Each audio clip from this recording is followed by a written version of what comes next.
cast ahoy and g'day once again to ye mateys! I be your tired and shagged out DM, Josh the Pirate, and it brings me more excitement than a funny thing that I haven't had time to come up with would generate excitement if I'd come up with it. To welcome me back to Corsair's Cove and our 27-hour international Talk Like Josh the Pirate charity marathon that I'm regretting now. Above me... I have one! Josh, I have one! Oh, More yeah? excitement than a Siri on the court at Wimbledon. Oh my goodness. That's very adorable. Like, as a mental image, that's adorable. Yeah. It's just, Siri loves tennis balls.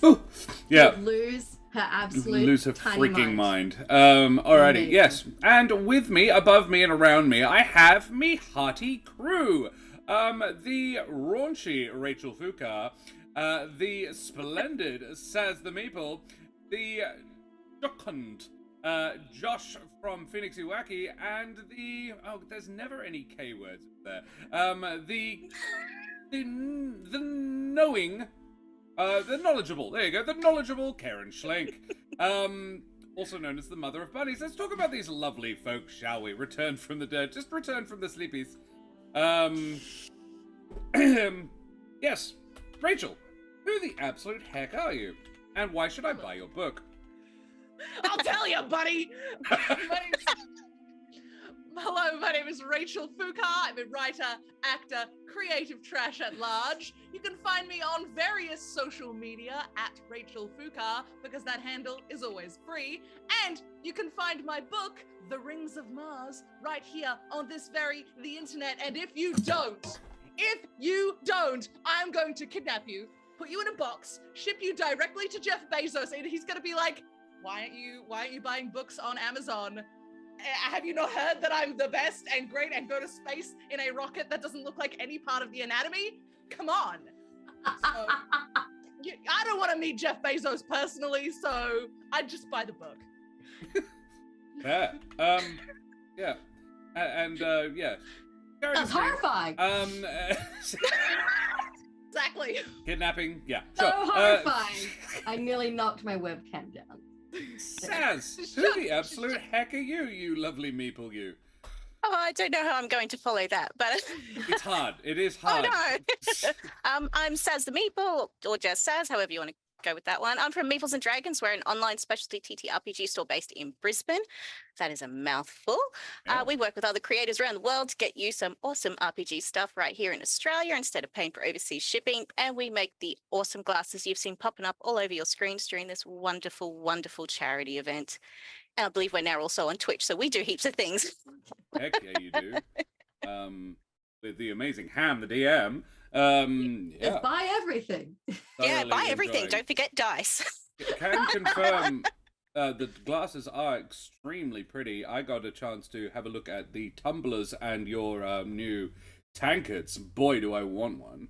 The only problem I have with them is that there is no DM one. There is a GM, but no DM. I'm like, this is a... We this covered is a all of thing our we need bases to- with that one. We wanted the GM, the Game Master, over Yeah. the Dungeon Master, so that our Pathfinder friends can use them too. I understand. Yeah. Yeah. It's like Pathfinder. Thank you. As someone that plays a variety of systems, I do appreciate the GM. There Yeah. we go. Yeah. There's no That's my rabble-rousel, though. validation. I belatedly realized I'd put DM on all the promo images for this, even though some of them were in fact GM, not DM. And I'd finished it all and then realized, and my tired brain went, can I be bothered? No. As Rachel No. says, it's Gungeon Master. Yeah. Let's go with that. I love it. Josh, this is I wanna something I make don't get to say t-shirts very now. often. Josh, who the absolute heck are you? Bit of That's a out good there. question, Josh. Thank you. I don't know, man. Hi, I'm Josh. I usually play on Pheonixiwaki's channel. I'm in the group of players up here in Japan, where we mostly play D&D. However, sometimes I like to run other systems on that channel. So if you like other systems, not D&D, like sometimes cowboys, sometimes the Renaissance, sometimes gods, come check us out sometime. That's it. And Keren, who the heck are you? Hi, I'm Keren. I am also known as the Mother of Bunnies on Twitter, in chat. I am a performer, a writer, an internet enthusiast, or addict, depending on the day of the week. You can follow me on my socials, or you can listen to my dulcet tones on the D&D themed podcast, There Be Dragons. And speaking of other systems, thanks to Jack Squarepeg, I now really want to play Call of Cthulhu because it seems pretty dope. It is. I love that the option was there, but you were very sleepy. I don't think I would have been much good to them in the game this morning. We don't know. This might go badly too. Depends how the caffeine's working. Every time I watch Tony run Mutant Chronicles, I'm like, this game is so much fun. Tony does such a great job of making this explicable, because I tried to figure it out on my own, and it is not. But yeah, he explains it really, really well. And Madame and Monsieur, Dame und Herren and beings of indeterminate gender and persuasion, I be Josh the Pirate, and you can find me here on my channel, Corsair's Cove, which I run with me lovely lady wife. And we play D&D and other RPGs. The list is expanding quite radically. Today we are going to be playing a little bit more 5e, but later Keren and I are going to be taking a swing at Last Shooting, while Rach gets a bit of a nap. Because she's going to be back for more Trish Caper this evening as we bring back Humblewood of Midnight and Madness for the penultimate episode. So fun story, Rach. The final ep of that game will be the 80th Humblewood episode. Cool. Yeah, that's a fairly big world we have created. That's really cool. Yeah, it's accidental, but yeah, sometimes big numbers come up that work. Are you gonna do something fun for episode 100? Because I feel like you have to. I mean, obviously, yeah. That might be next year by the time we get to 100. The aspect of fire comes back, essentially. Hedwig dies again. Sorry, Helvig dies again. No, Hedwig dies a lot. You have no idea. Helvig dies again. It'll be a grand day of TTRPG shenanigans. It is, and on that note, we today, obviously today, in all the promo work, we were going to be having the dreaded GM. Unfortunately, he is not very well. There is something has gone on in his life. I haven't asked what, but it sounded fairly hectic. So I thought we'd just leave him be, and I will do... I'm going to, seeing as I've borrowed one of Phoenix's players, I'm also going to borrow one of his concepts, and do... one-shot roulette, or my own version of it. So, yes, I have a couple of lists of things. I will get the audience to roll on them and see what monsters and shenanigans we come up with. The guys in the last 12 hours have come up with some level 5 characters. They've been allowed a single uncommon magic item. Beryl, you can pick your armor or your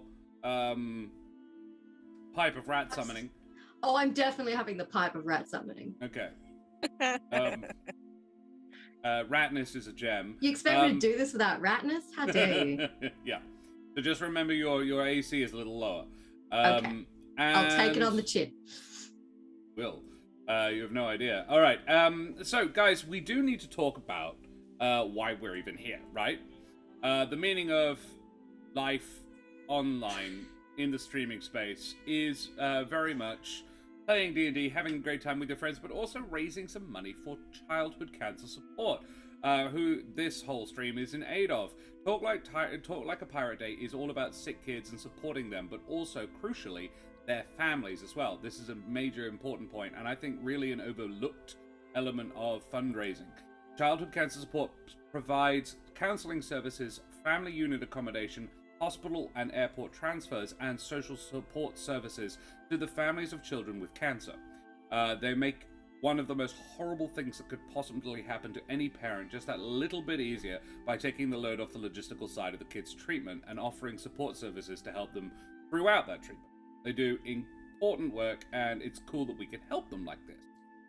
So, toward we have smashed through our donation from last year, by the way. Oh yeah, now. Destroyed it.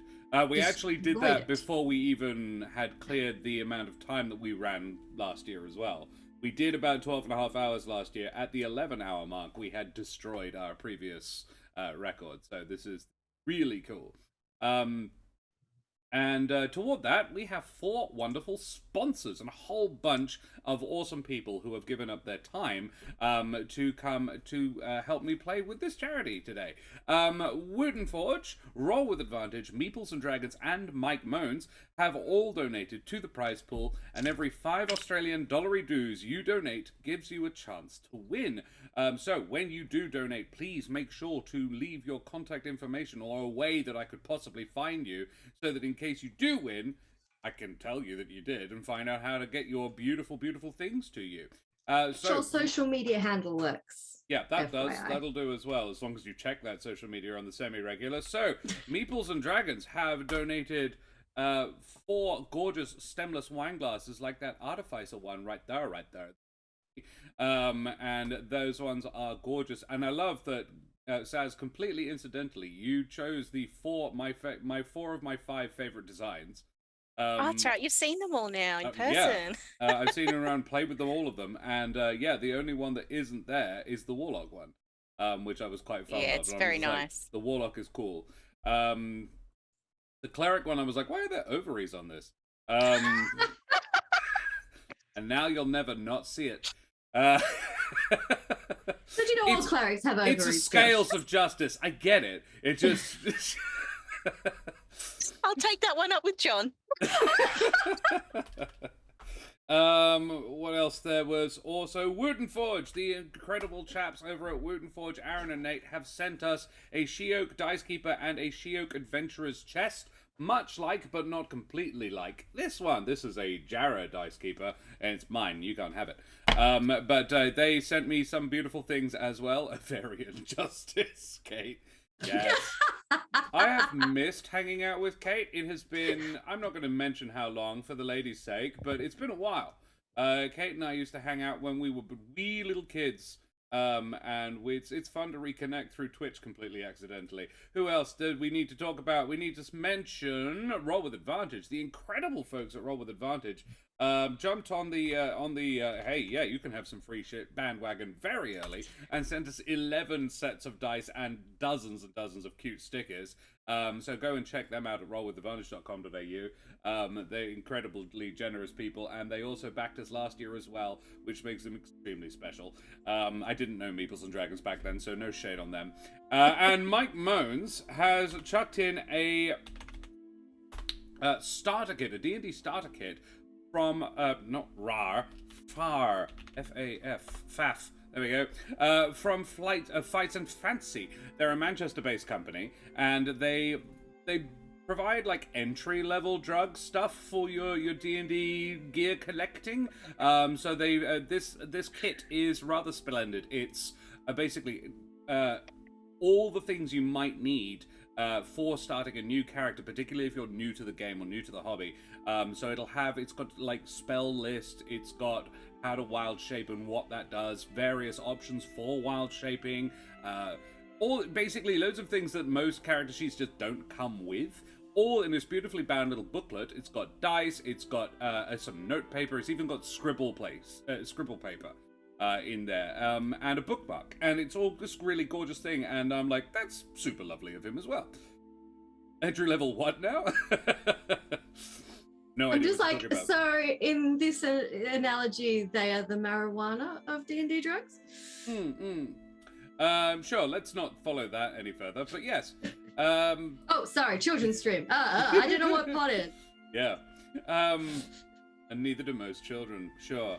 But yeah, Keren and I have been absolutely blown away by the generosity of all these splendid human beings, and we can't thank them enough. So please, if you do have anything spare in the kitty, consider donating, hitting that donate link in chat, and all donations, however large, are gratefully received, you bloody champions.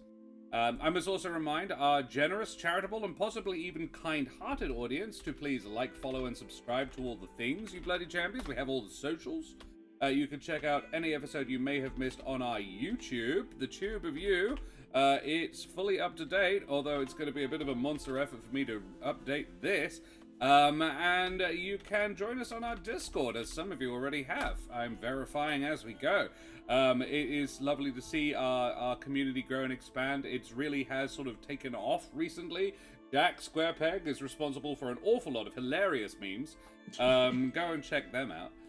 And yeah, I think that's about all I need to talk about. So, now we need to figure out what the heck we're going to be actually doing today. So, peeps in chat, Deck Strength Con, would you do me the absolute favor of rolling a d6 in chat? Exclamation mark roll space 6. Then I will need another 6 from somebody else. And this is a first, never had to ask for this before, roll space 316. Yeah, I know, right? Turns out that's how many pages are in the monster manual. Okay. 3. Yes! Yes! I didn't prep this, but that was the one I hoped. Kato Sullivan got a 39. That's quite low. Interesting. We need one more d6 in chat. Oh, sick. Ooh. Perfect. Absolutely perfect. Good job, Kate. Thank you. And, ooh, okay. That's not where I expected this to go. Amazing. Possibly literally, if that's the location. Yeah, cool. Love it. All right. I don't know how Beryl got here from where she is. This may not be canonic, Karen. That's so non-canonical. Oh no, I all things in my worlds are canonic. We just have to figure out how it happened. Build a sound set then. This is another thing you're going to be treated to. Josh building live Sirenscape sound sets. Anything? This is for this. All right, let's go back to Josh the Pirate's humble word. That's where most of my music is. We're over $2,000. What now? Oh my goodness. We're over $2,000 on our donate. Oh shit! Just posted chat $2,009.20. Who did that? Ham the DM, you absolute freaking champion.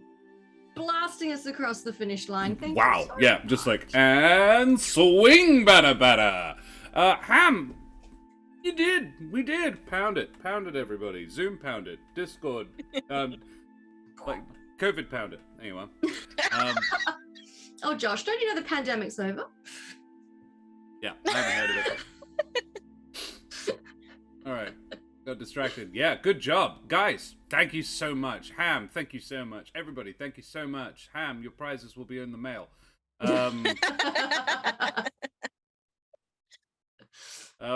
Statistically, the chances are in your favor. Top donor now? Oh, Wabberjack Wagon is still slightly ahead. Yeah, Wabber has been crazy generous. Alrighty, so let's build a sound set, shall we? Let's have that one there. And turn it down a little bit.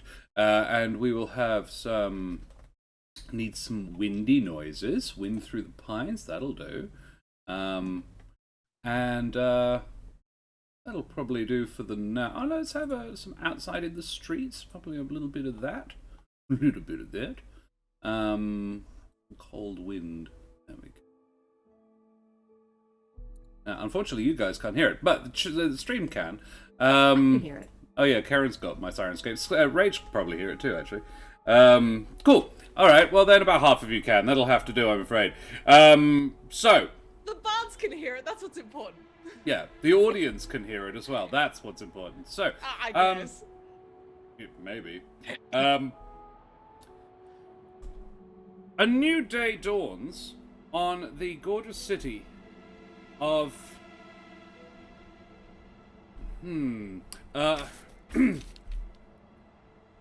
of Remimshal.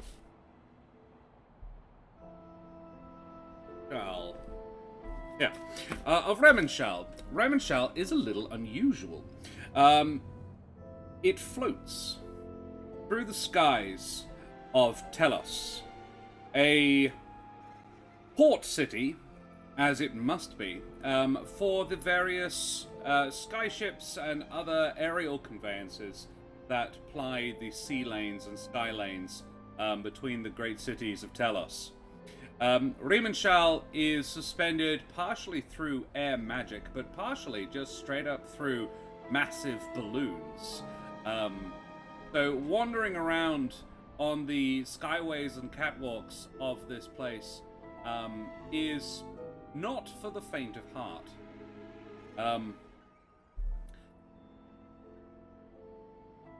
So I suppose in this bizarre city, a little unusual, it's the only example of it in the world, constructed, of course, by the goblins, the famously industrious goblin species. Yeah, so it's not dwarven made, everything doesn't work perfectly. It all works, often really quite surprisingly. About 50% more, please. Okay, I will be loud. I apologize. Let's crank the volume a little bit. Is Josh audible now? You ought to be able to hear me. The stream says I can be heard. Nope. Alrighty. Jack, keep telling me. Hello? Hello?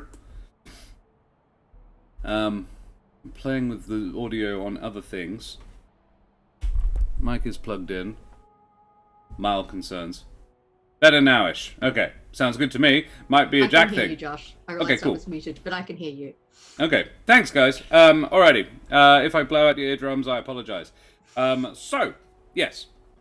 The place is not ramshackle exactly, but it is very thrown together by an insane carpenter, that sort of thing. So it probably for larger people, as in not shaming anybody, but for people of a larger than goblin build, the catwalks may sway a little bit litigiously underneath your foot. So I suppose the first question is, who the heck are all of you, and where would we find you in this city?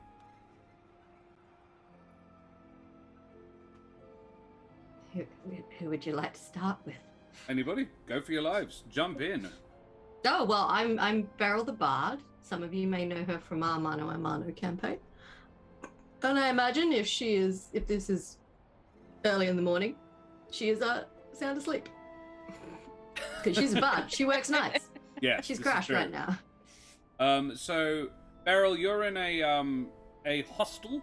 You have a large rat the size of a corgi sleeping, I'm imagining Beryl lying flat on her back, with ratness on her chest, sort of going up and down with the sleeping motion. As she sleeps off a good old night of singing, dancing, and merriment, some of it even paid the night before. Dungeon in a Box, thank you very much for the follow. Arr, matey, bloody hell, champion. And so forth. So, yeah, Beryl is in the rooms up above a tavern. The Hung, Drawn, and Quartered, of course. The regional outpost of that pub. Yes, you are on the third floor, obviously, because the second floor is the all-male review. So, yeah, where would we find Rachel? Who are you playing, and where would we find your character? Hello, my name is Mary Gold. I am also a bard, but I am a satyr. And I would probably also be in the tavern. I've been in the city for a couple days, fresh off my hometown, came here looking for excitement, but I have no idea where to find that. So I've just been sort of loitering in the tavern, just watching what's going on and drinking too much. Fair. Yeah, it's early morning. Would she be tanking? She's on it early?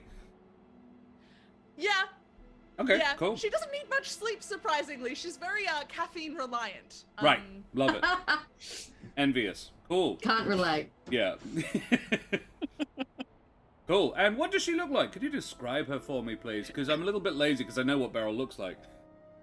Well, she's a satyr, so she's half goat. I think like a sort of a rusty orange fur for the legs and also matches her hair. She's got big curly horns and those like cool looking goat eyes that have like double pupils. Oh yeah. And they yellow eyes. Oh. That's what she looks like. Love it. Yeah. So, what would be her instrument, out of mild curiosity? I always mix them up. The one that's like a little guitar, it's a lute, right? That one's a little guitar. Yeah. Little baby Maybe. guitar.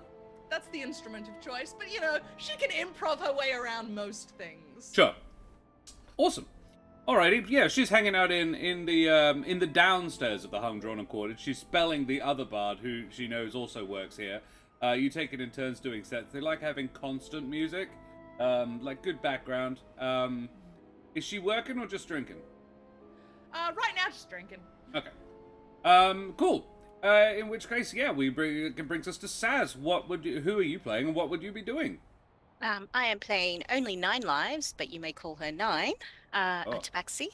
She is a mottled brown and black mixed together so that she can hide in the shadows when she needs to, and she is absolutely fascinated with the construction of this town because she likes to find different ways to test her luck, as it were, but she is very proud of the fact that she still only has 9 lives. So she would be out trying to work out exactly where she would like to try her luck next with this strangely constructed town.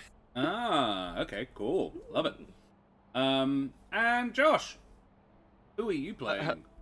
Hello, I'm playing an old character of mine, Meathead, the arch mercenary who goes around and accepts basically any job that's presented to him and then tries to find ways to make a little bit more on the side as well. The best place to find jobs, of course, in the city is a tavern. So that's where we are. Not untrue. I would say you've all been in town for at least a couple of days, and through one reason and another, you've all met at least once. You're all aware of each other and aware of each other's presence in town. So Meathead is sitting at the bar, probably like one ear open for any potential work, usefulness, or money-making activity. I think, yes. See. I think 9 would be probably, prowling the docks. Something 9 you've never seen before, even in this place, has come in. This is a Hiscalia. This is a strange beast. It is a living zeppelin, essentially. Large cylindrical balloon supporting... the creature is the balloon. There's a large... a large cylindrical creature. I imagine them rather like a stegosaurus without legs. It's an odd image. But filled with... Rather than filled with the muscle of a stegosaurus, it is instead filled with gas. It's just round. Yeah, pretty much. Stegosaurus that really needs to let rip. Yeah. But quite a small head on the front.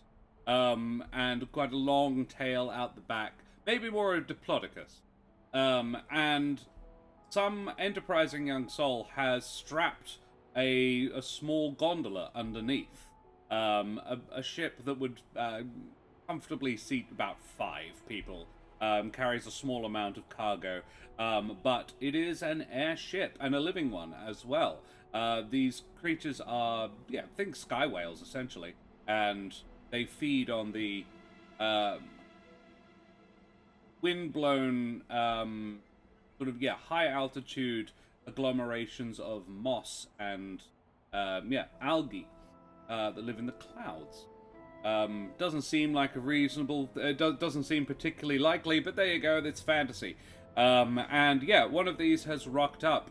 They tend to deal in exotic goods, but it always draws a bit of a crowd whenever one comes in because, it's weird. And the other trick with them is... You're a cleric, yes? Monk, ah! Oh, yeah, totally. Yeah. You would be possibly, I would say, entranced by the creature itself, because these things are famously intelligent. It is well known that they are not sentient, but bright. And if they didn't like what was being done to them, it would not be allowed. They're comfortably strong enough to say, nah, fuck off with this rope. And they don't, which means they're up for it. And yeah, I think the word kind describes them very well. So you might be inclined to go and have a goosey at that. And as you draw near to this creature, it moans softly. Its moans carrying across the breeze, and it sounds a little mournful, but it doesn't look. It's really just that's the only kind of noise it can really make. It looks down at you. It's got a surprising number of teeth for a creature that eats algae.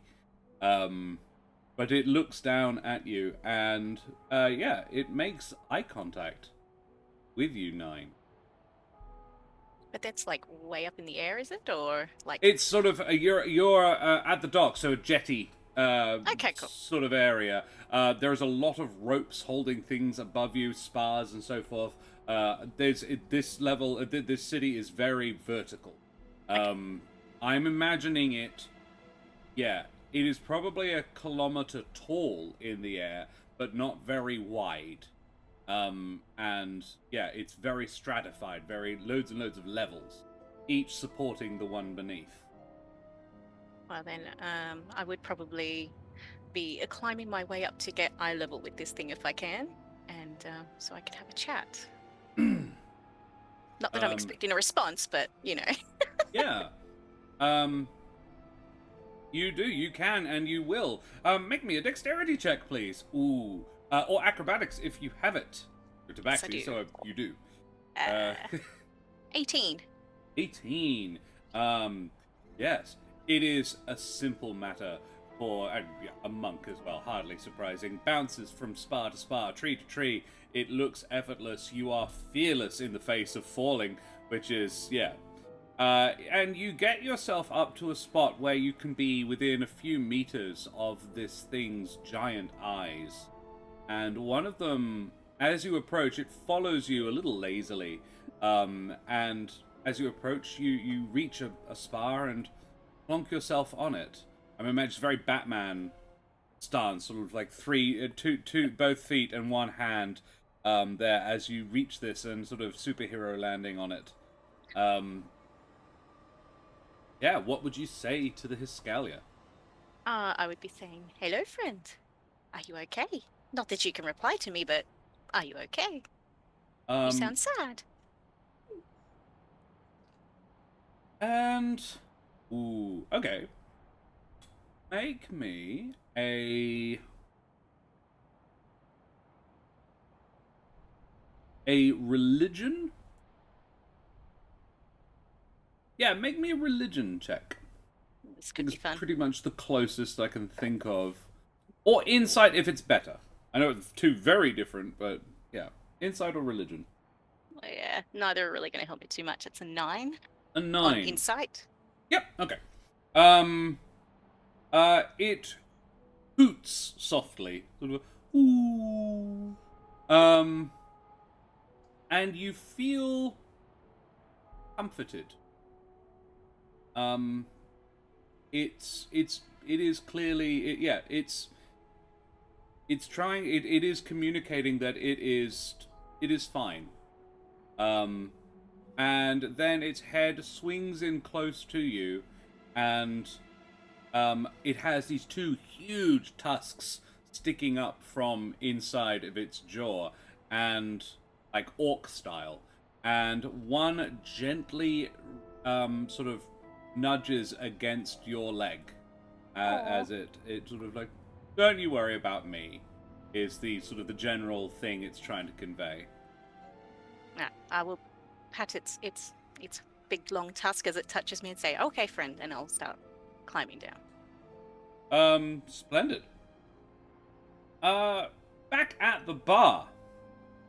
Fun interlude, why not? Back at the bar. A harried-looking man staggers in. Could somebody type in !race into chat, please? Yeah, Loch Ness Monster but that floats in the sky. Yeah. A platypus. Amazing. Cool. Thanks, John. A harried-looking humanoid platypus staggers into the bar. He is, I don't know how familiar with the two of you who are there, would be with humble folk races. But this city is very much a cultural melting pot. Yeah, anybody can come and go. It's interesting that a Humblewood sky creature just arrived. This guy did not come in on the boat. However, he has, yes, think a humanoid platypus, but wearing sort of town crier garb. Sort of the slightly curly wig, this grey wig with the little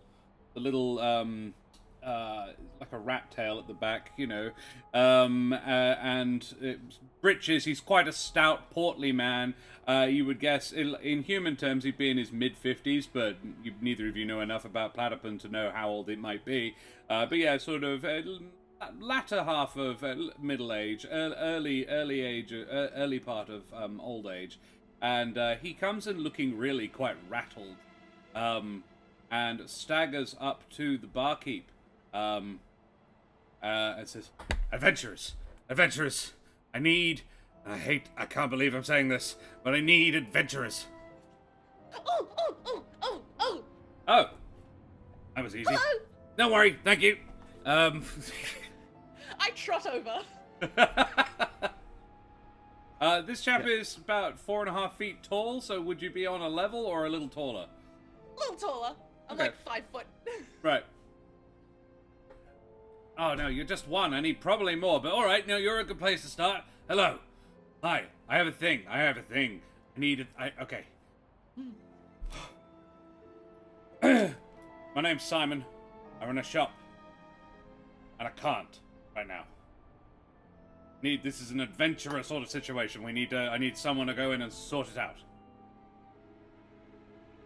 I can sort things. Is it about the bill? Is this usual for you, or did a wizard get to you? What? Oh! Nothing. No. Nothing. No. No, he is aware that he is an unusual person. He says, "Oh no, this is where I'm supposed to be. Don't worry. Yeah, this is all good. Don't piss me off." And he draws in his elbow. He has a quite clear little barb that looks quite nasty. And that was what that was. That was no, don't worry. You're all right. I wouldn't know what to do with it if I did it. But yeah, the instincts that didn't get him, really, I'm afraid. But yeah, do you have any, like, are you good in problem solving, dealing with the, so, okay, here's the thing. Mm-hmm. No one believes me. My shop's haunted. Ooh. Yeah, like that. Ooh.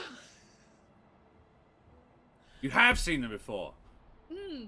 Well, I've heard of them. Ghosts, right? Just one, Yeah. or like, what do the ghosts do? Lots. So there's rattling, there's things moved around, some things go missing. But this morning I saw an apparition. Huge thing. Really, like a huge bug. But it wasn't there. It wasn't corporeal. But it's definitely there. And honestly, it's bad for business. You know, if that appeared in the middle of the shop, and it looks like he's now trying to save face. So there's like, I saw a ghost, but it would be, I can't have that because it would be bad for business. Not because I'm scared. Right? Yeah. Yeah. So, is this something you think you could do? Something you could help out with? And you, Meathead, you would definitely have heard all of this. Oh yes, Meathead walks on over. Yes. I am well acquainted with ghosts. I can help. Oh, lying. oh, thank You have goodness. no idea about ghosts. Right. Cool. Right. He's like, great. I'm let's something of do- a specialist. Oh, easy. Yeah, that sounds perfect. All right. Great. So, right. What do I need to do? Is this do we need some sort of a spell to get rid of it? Are you a wizard? And he looks you up and down, and I imagine there is no one who looks less like a wizard than Meathead. The main way to get rid of ghosts is pay me money, Oh, and I do it. you're that kind of wizard. I like it. Right. Yes. What's the going rate for ghost getting rid of then? Riddance? Ghost riddance. Banishment? Ghost aside. Ghost aside. Right. Yeah. This is it. You know the technical terms. Right. Yeah. It depends on the kind of ghost. We get there, and then, we give you the bill. Well, look, I can sorry, do 200 gold pieces. Get rid of this thing. That all right? I'm a businessman. I like to get the financial sorted before. I don't want to hire anybody if I can't afford their services. Right? Of Like, course. You get rid of the ghost, and then I get a 2,000 gold piece bill, and I'm like, well, I'd rather keep the ghost. I mean, that one didn't charge me anything. That sort of. I don't want to have to repossess the ghost later, just so. Yeah, they do come back if you don't pay. Right. Yeah, of course they would. Yeah. Is 200 enough? Is that right? Is that a good? Yeah, seems fine. Spectricide is against inhuman rights. Why would you want to shop? You don't know what he sells, Castellan. Just for the record, undead rights. Undead rights. Right. Yeah, of course. That's my thing on Iwaki's channel. Undead rights. Right. Undead. I would just like to say, as if summoned by the discussion of being paid for work, Beryl appears bleary-eyed with Ratnus tucked under one arm. I imagine it's partially because the music has stopped, and that's your cue to go on. That's a subconscious cue in Beryl's head at this point. Sort of. Oh, yeah. Oh. It's still morning.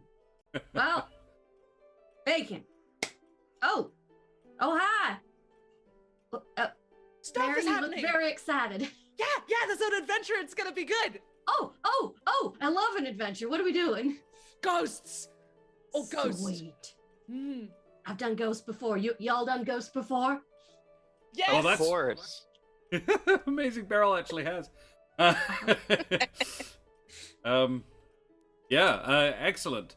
And I would say at this point, after their morning meeting with a Hiscalia, 9 is probably in the mood for a quick little beverage and saunters, I think. I imagine a cat folk would saunter into the hung, drawn, and quartered as well. A spring in their step as they have just encountered a really beautiful and kind creature, even if it's an ugly piece of work. Hey, Cranky Yank. Have you all done Ghost before? Yeah. Who hasn't at this point? Yeah. Mine was a creepy little girl who just really wanted me to get out of her bedroom. You just She didn't just say the kept right screaming thing, at me. unfortunately. Alrighty. Yeah. In comes 9, and Howard. Basically, 9 sees these three. I don't know about ne'er-do-wells, but occasionally do-wells.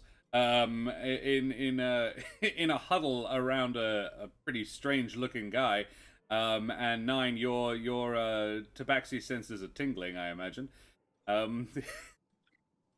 Is this something you would want to get in on your own self? You hear them. Have you done Ghost before? I have. I would like to walk over just a little bit closer to be like, I haven't, but I'd like to. Look, 200 is the fee. You could split it whichever ways you like, Mr. Meathead, and I'm sorry, I didn't catch your names, ladies. Oh, I'm Beryl. Nice to meet you. And this is Ratness. The rat doesn't get a cut. Oh no. She doesn't need a cut. She earns her keep in other ways. Come back tonight and I'll show you. Word. It's true. She dances very mediocrely.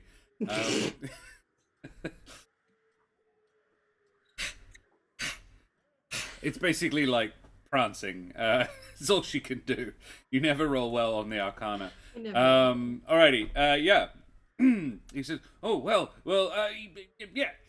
Well, follow me then. Follow me, and I'll show you. I'll show you the way. This way. And he leads you up a couple of levels. This is a very handy, capable city as well. There are very few stairs. It's all ramps. Partially because, you know, it's nice, and partially because it's obviously a lot of port. It's one giant port. Things are being moved from level to level. It's so much easier to move large cargo down ramps than stairs. So everything is just gentle slopes. It's all quite good for the hips. And yeah, he leads you up a couple of ramps and through a few byways. This is also a city that you can get lost in real easy. But you find your way to a stone building. Unusual here. Most of it is metal or wood. Yeah, it shows you in. The shop is quite an interesting place. He was non-specific about what exactly it was he sold, but as you enter, you find the building is Tudor in style, sort of stone up to about waist height, and then above that is the black beams with the white plaster in between, lead-lined windows. I'm leaning heavily on a recent experience I had because there is an Elizabethan village in Perth. Didn't know that. I don't think anybody does. It's a real shame because it's absolutely beautiful. And the pub there is fantastic and serves incredibly good food. And yeah, within, the whole place is suffused with a melancholy. There is just a general sense of sadness to it. Yeah, he appears to sell esoterica. This is Simon's. Yeah, this is actually the name of the shop is embossed above the front door on one of those hanging shield-like things that stick out from the wall. It says Echidna and Sons Esoterica. And yeah, inside is a lot of like antique-looking wooden furniture. Each piece is a table or set of drawers or something, a glass display cabinets, things like that. And within each one is velvet cloths to display large numbers of bizarre instruments and items. In one you see just a jade cube about 3 inches square, very sharp cut edges, and some on each side is carved a bizarre symbol, the likes of which you've never seen before. In another one, there is just an agglomeration of pipes and tubes with buttons in places. It's all brass, but the buttons appear inlaid with mother of pearl. And at one end, there is a horn. The bards would guess it might be a musical instrument, but neither of you have ever seen anything like it. In a third, there is a white rectangle with a second white box on the top that has a black square on the front of it, inset slightly, and several like depressions, all squares, all rectangles and squares, and several buttons and things that look like it, but it's all this sort of matte white or just off-white, sort of cream, and it looks like it's aged badly, but still yes, an interesting item, and it's labeled as no idea. Well, there's our problem. It's a white box. Like a ghost, like a white. Very good, very good. Took me far too long on that one. Yeah, place has any number of bizarre things. None of you would be able to take a guess at more than half a dozen items in here. And he says, "All right then. Well, there you go. Where did you see this apparition? Well, all right. Over the last few days, it's been getting a bit worse. So sometimes things have moved. Sometimes things are. Sometimes I feel a gust on my neck. I often feel like I'm being watched. But yes, this morning, in the pantry, I witnessed this apparition of a large insect-like creature. But I've never seen an insect like it, and it's taller than I am as well. So I was a little bit unsettled by that. It takes a bit more than that to rattle me, but it was unsettling. I'll give you that. It was more the shock than anything else. Anyway, I'll leave you to it, shall I? I'll leave the door unlocked. Just sort of close it too when you leave, and I might go and actually have a quick drink. Any questions? Just you know where to find me. Have fun. And off he pops. What a strange little man. He's got a strange little store. Yeah, I kind of want to fiddle with some things. I want to blow that horn so bad, Beryl. Since the moment I walked in here, that horn has been calling to me. I'm gonna do it. I know, but how would you even play that? No, I'm gonna do it. I'm gonna try. It's gonna bug me all day if I don't. And I'm gonna. Okay. Do it. And I'm Just gonna. do it. No one's gonna stop you. Let's do it. He's not here. We won't tell him. Okay. Go. I'm gonna blow the horn. So you open the case, you get the horn out, and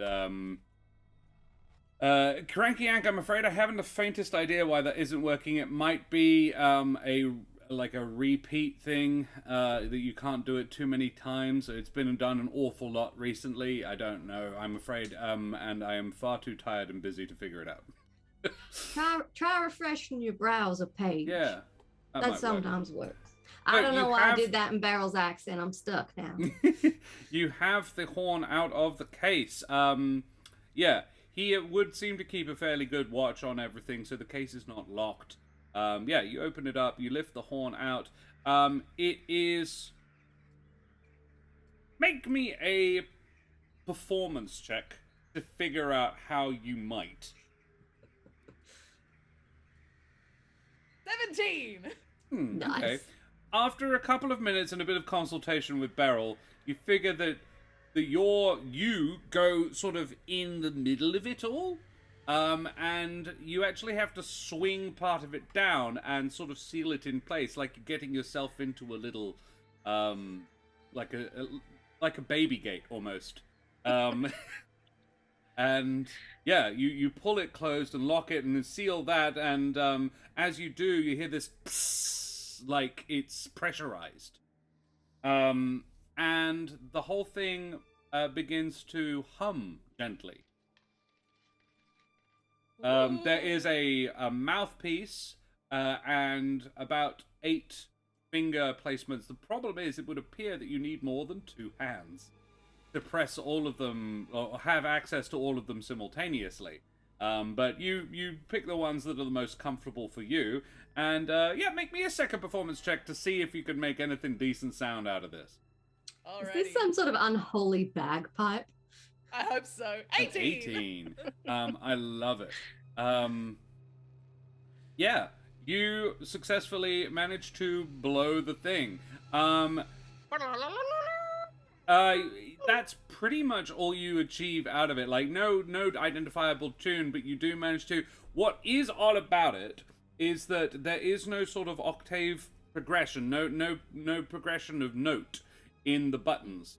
You would expect sort of a music is not my thing, but you know, you would expect a DAB or something like. I feel like that would there would be a logical placement for that, and that is not what happens. You like one button is an A, then the next is a G sharp, and you're like, that's not where I would put that. Yeah, so it's a very counterintuitive series of buttons, and there is 13 all up buttons, which is obviously, you know, music. It's not an octave. Too many buttons. That's a lot of buttons. More buttons than you'd need, or not enough for 2 octaves. Unless some of them are sharps, but why only some of them are sharps? Can I push some of the extra buttons? Yeah. Oh, Beryl. Make me a performance check. Well, we'll nut this one out. I've got. I love that you came here to figure out a ghost and you're playing with an instrument. We're very distracted. 18. Another 18.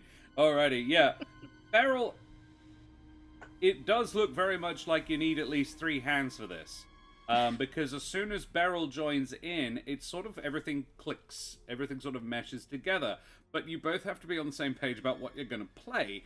But Beryl sort of leans in and riffs to this. And yeah, you actually managed to get, like, with Mary leading the way, you managed to get a recognizable tune out of it. Something, I imagine you go with something quite simple that you're reasonably confident Beryl would have heard. And yeah, you get something like Mary Had a Little Lamb out of there. It was Mary Had a Little Rat, actually. because Ratness would, Ratness sees you go, is this what we're supposed to be doing? And Ratness starts dancing around you like dressage, but it's a rat, the size of a corgi. And it's quite a sleek rat. She is kept quite clean and tidy. So yeah, Meathead and Nine, you watch this like, well, thank goodness we did, yeah. Well, this trip has already paid for itself in joy. Couldn't agree more. All right. You take the instrument back off? Yeah. It's time to be serious. Well, at least we know now the horn does not summon a ghost. That's definitely what I was checking. Well, for. not with that tune. You need to play the other tune. Well, do we need to play a maybe Like a creepy sound, a like creepy tune? Want me to get back in? I'll get back in. Do it. Play the Ghostbusters theme tune. That'll do it. All right. I'm back in.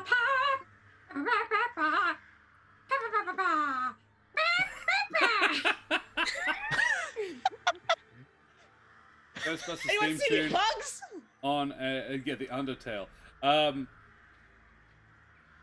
Okay. I adore this. So Show yourself, Ghost, or we'll keep playing it. They will. They really will. Also, You know- what's a ghost? we No? could just go tell him we did it. We'll be out of town before he knows we didn't. I mean, we get 200 to split either way, right? Right? Like, Yeah. what's he gonna do? Come back and check? Be like, oh no, you got another ghost now. It looks like a second ghost. You didn't pay us for 2 ghosts. We got one out, but there's another one in there. It's making a hell of a racket. it keeps playing saxophone riffs at odd times of the day. I see what you're laying down, meathead, but part of me kind of wants to see this apparition. Well, then we should head back to the Pantry, did he say? So pantry. Yeah. you guys bust out. And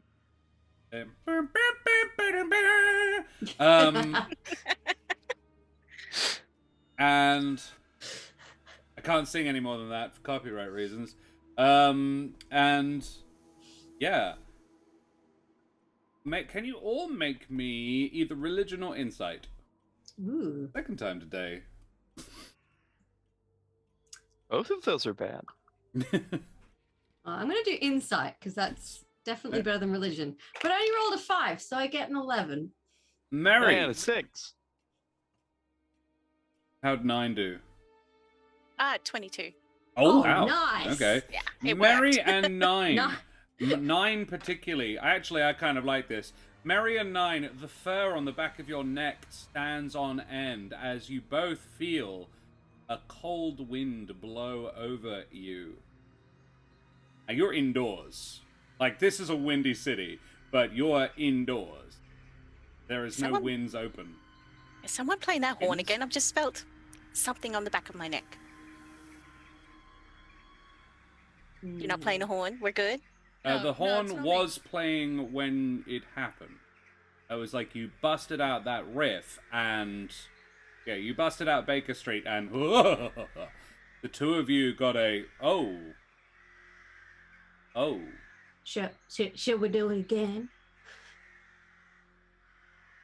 I don't know.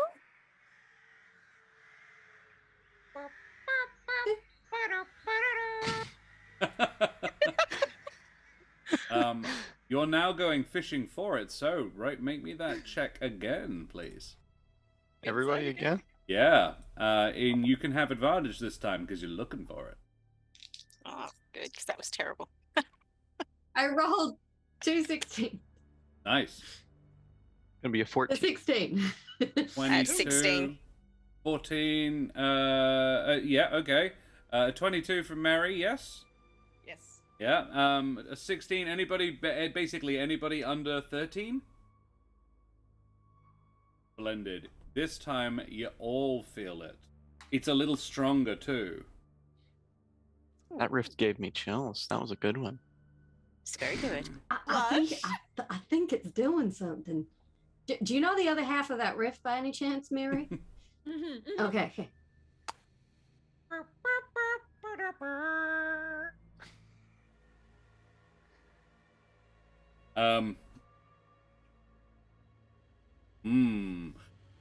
On the far side of the room, can you make me perception checks, please?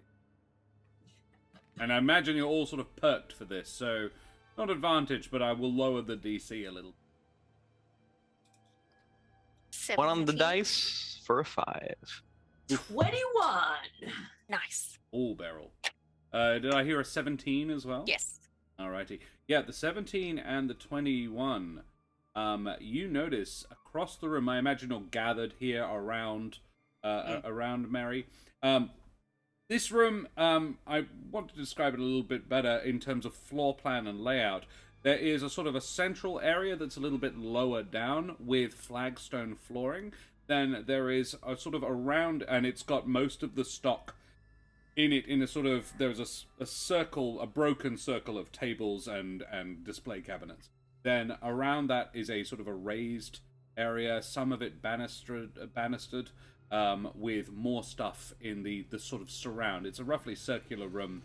And then in bits off the side, there is a staircase going up that would lead, you would guess, to Simon's private quarters, and a door to one side which leads to the pantry. A quick observation of the room would have given you a general layout of it without needing to go into too much detail. You are all pretty much in the middle at the moment, faffing about with this musical instrument. Close to the door to the pantry, there is a small collection of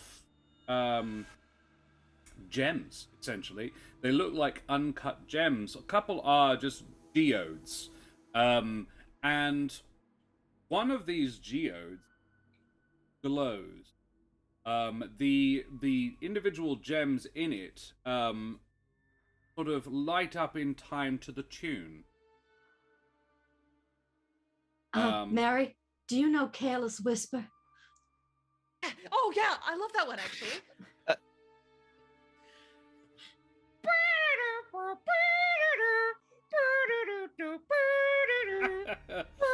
Copyright, stop. I feel sad because in the game we were going to play before, that was my favorite song that I had so much. Amazing. Good choice. Excellent. I will make him come back next year, and you can do it then. I'm so excited. Oh, Yeah. we could do it for a one-shot Wednesday if he's up. Yeah, if he's up for it. Dread's usually Because out I for stuff. literally finished my character sheet and then found out that he was sick. And I was I like, came in and handed her my phone saying, read that. That's fun. I'm like, but I just finished choosing all my stuff. Slightly manic look in my face, like, what am I gonna do? This, as it turns out. Whee! We're luring ghosts with careless whisper. The geode and the ones next to it. The effect seems to spread from one to the others nearby it as they seem to react. They are all of the. There is loads of crystals in this. Only the light pink ones seem to react to this, but they all sort of in time with the music. Yeah. Each one. Anybody who plays an instrument, any of you who happen to play an instrument, would be able to pick up that it is each note affects a different rock, or a different gem, different crystal. That's the word I was looking for. Yeah, that is what you notice. I'm just saying that even if this doesn't have anything to do with the ghost, that thing would be really cool for like staging and such. It has everything to do with the ghosts. Ooh. Says Meathead, who knows nothing of ghosts. He, being made aware of it, he didn't see it himself, walks over, picks them up, and puts them in a bag. These are part of the reason the place is haunted. They need to be removed. Are we sure? Yes. 100%. I am a specialist in ghosts. Wow. Well, that was easy. No, it's only There's part of the probably reason. probably other reasons. Yeah. Oh, yeah. I Maybe we see. should go through the place, play in tunes, and see what reacts. I like this plan. We'll take a holistic approach. Yeah, I like that. Beryl I'm and just gonna any. rock this guy. But now And then a good time to mention that Beryl was a city guard before she was a boss. and then ask him to Technically. pay you for the privilege. So we found an awful lot of your most expensive items. They're all luring ghosts, dude. You need to be more careful with what you buy. Pay up. Like, all right, well, No, that's not. Meathead is one thing that Meathead is a professional at. That's how he says it. A number of your items were in fact haunted. We have taken the liberty of removing them from the building. Mary just waltzes out with this massive horn on. It's like, I'll take care of it. It's fine. This one needs The, to be the sanctified. you're, Does putting the crystals in a bag get rid of that kind of chill on the No. back of the neck? Oh, okay. Not at all. I don't know. Do you guys still feel haunted? No, because Meathead never intended to actually stop that. Oh, I know. I'm just checking, just in case. By his flagrant stealing, Meathead is in fact solving the No, problem. he has not managed to solve the Okay. problem. The magically there are attuned multiple of you. steps to Yeah. The magically attuned of you, and I will allow Meathead and Nine to decide whether or not they are, but I feel probably not. May make me arcana checks regarding the relationship between these crystals and this musical instrument. Mary, nope. Seems legit. 17. Beryl, try your dulcimer. Oh, hang on. Can you just hold the bag open so I can see the crystals for a moment? And I will put my dulcimer on, which the uninitiated. It's kind of like a double lute from the Appalachian region of America. It's a very cool instrument, and you should Google it. Yeah. And I have a bit of a bam, bam, bam, bam, bam, bam. Yep. To see what happens. The musical crystals glow. Exactly the same way that it basically they just react to the notes.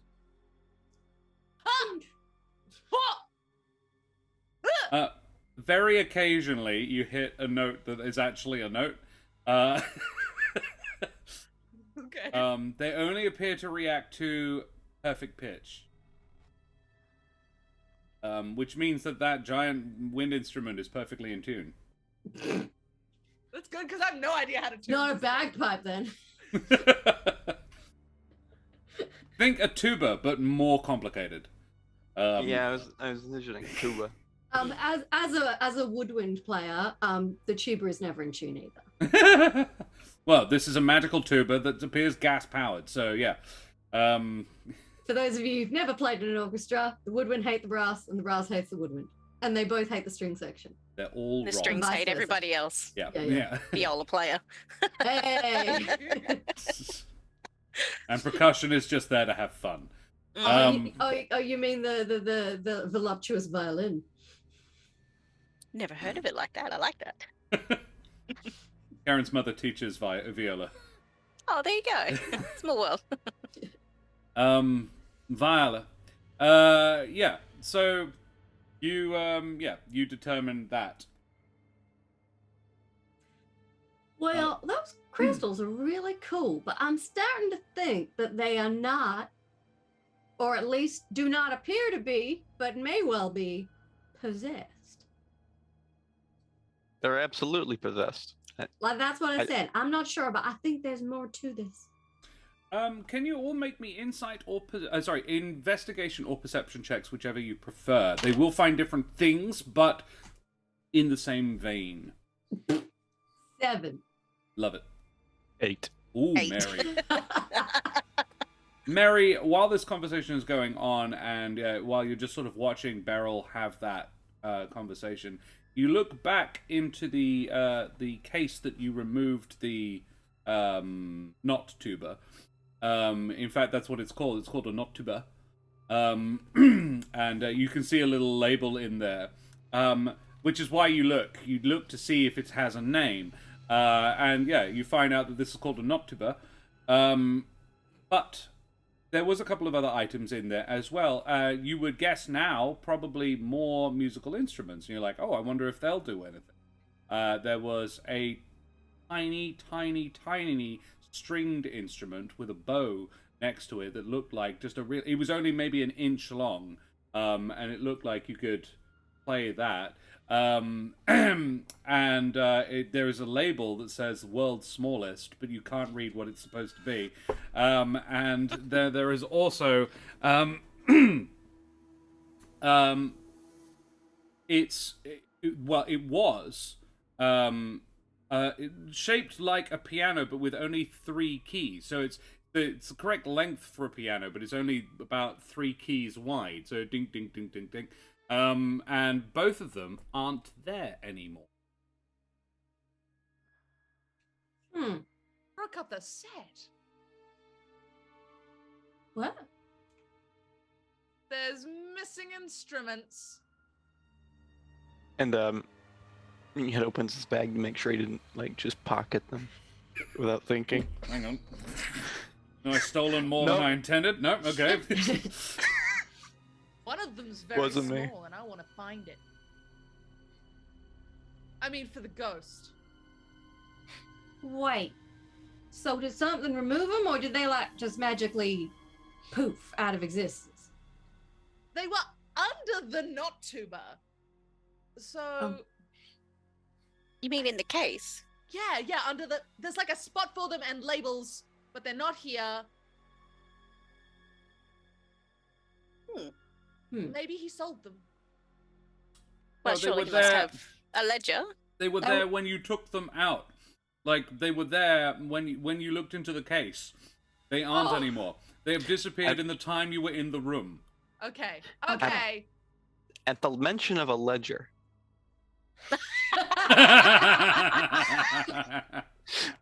that's a great idea. We should find the ledger. I don't know if that's going to help us, but It'll let us know if anything else is missing. Wait, hang on a second. And I would like to sneak over to the pantry and dramatically pull the door open. Make me a perception check. Or survival, if it's bad. I can't remember. Look. Survival's quite good, I think. Well, no, perception's definitely better. Okay. 22. Ooh. As you open this door very rapidly, Beryl, it's hard to tell, but the could be that the wind generated by you opening the door so rapidly caused the movement that you see, but several items all in one area. This is a walk-in pantry. It's quite well stocked. Dry goods for the most part, but there is a couple of like hanging hocks of lamb and stuff. And yeah, some of it sways, and it could be from the breeze, but you could have sworn that you saw something in the darkness. You are a dwarf, so you do have dark vision, but yeah, you feel like you saw something sort of pull back into the shadow on that side of the pantry just quickly as you open the door. With a 22, you would also notice that one of the ham hocks hanging from the roof has had a bite taken out of it.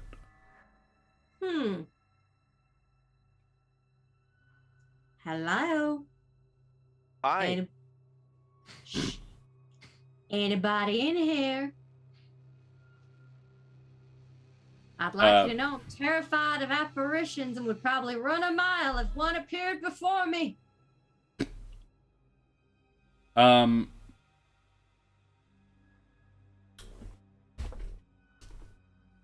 Make me a persuasion check. Or deception. What are you trying to do? I'm trying to trick it into trying to scam me Okay, away. then it's deceitful. Yeah, okay, go on then. Boom! 22! Oh, won't you come scare me, Mr. Ghost? I'm so afeared. Oh, my. Sorry, my arm too thick. There is a rattling down near your feet, and an apple rolls out from. There's a bag of them. But it wasn't in the bag, and there are some jars of mead next to it, and from like behind the jars of mead out rolls this apple. Do you want me to have the apple? Can I pick up the apple, baby? You can pick up the apple. Go, I'll pick up the apple. You pick up the apple. It is an apple? Yes. Okay. Sorry, I said that in a way that didn't sound like I was confident. It is an apple. Okay, it is an apple. Cool beans. Can I put it back on the floor and kind of roll it back the way it came? Yes. What is your intent? Again, I'm trying to Just trying lure shit this out. thing up. Okay. You do that.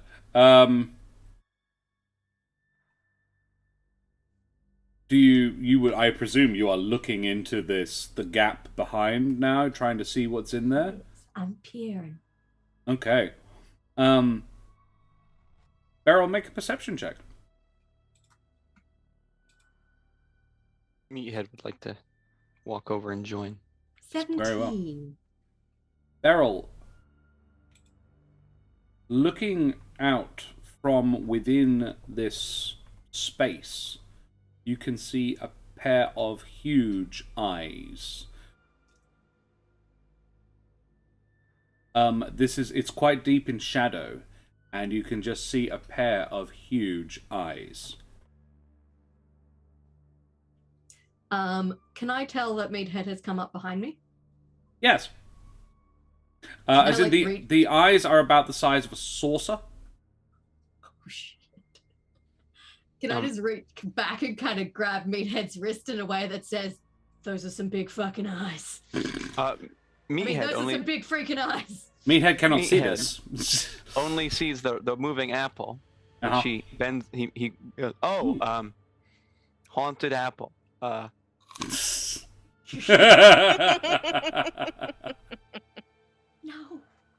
Gotta get rid of the evidence.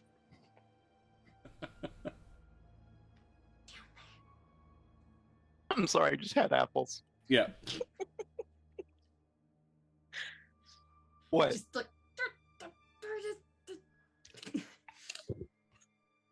Okay. What are you pointing at? I'm just gonna shuffle out of the pantry and carefully close the door. Hey, there's something in there with eyes as big as my face. The apples are pretty good. That's great. We can have a snack after it's murdered us. Meathead, you can make me a perception check.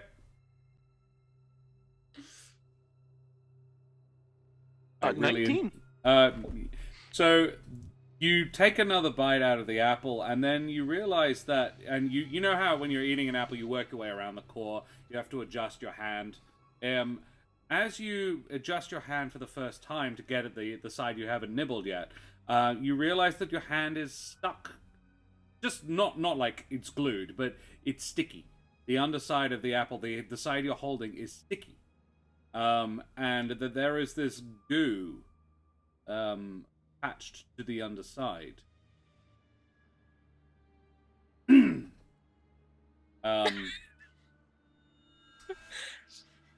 How does it taste? Not great. Yeah. Oh no. Just a minute. Is it poisoned? Yeah, you Guess can we'll find out. make a con save. Oh no. Let me just have a look at this creature. 22. Amazing. I'm a barbarian. Yeah. Yeah, you're fine. It doesn't taste great.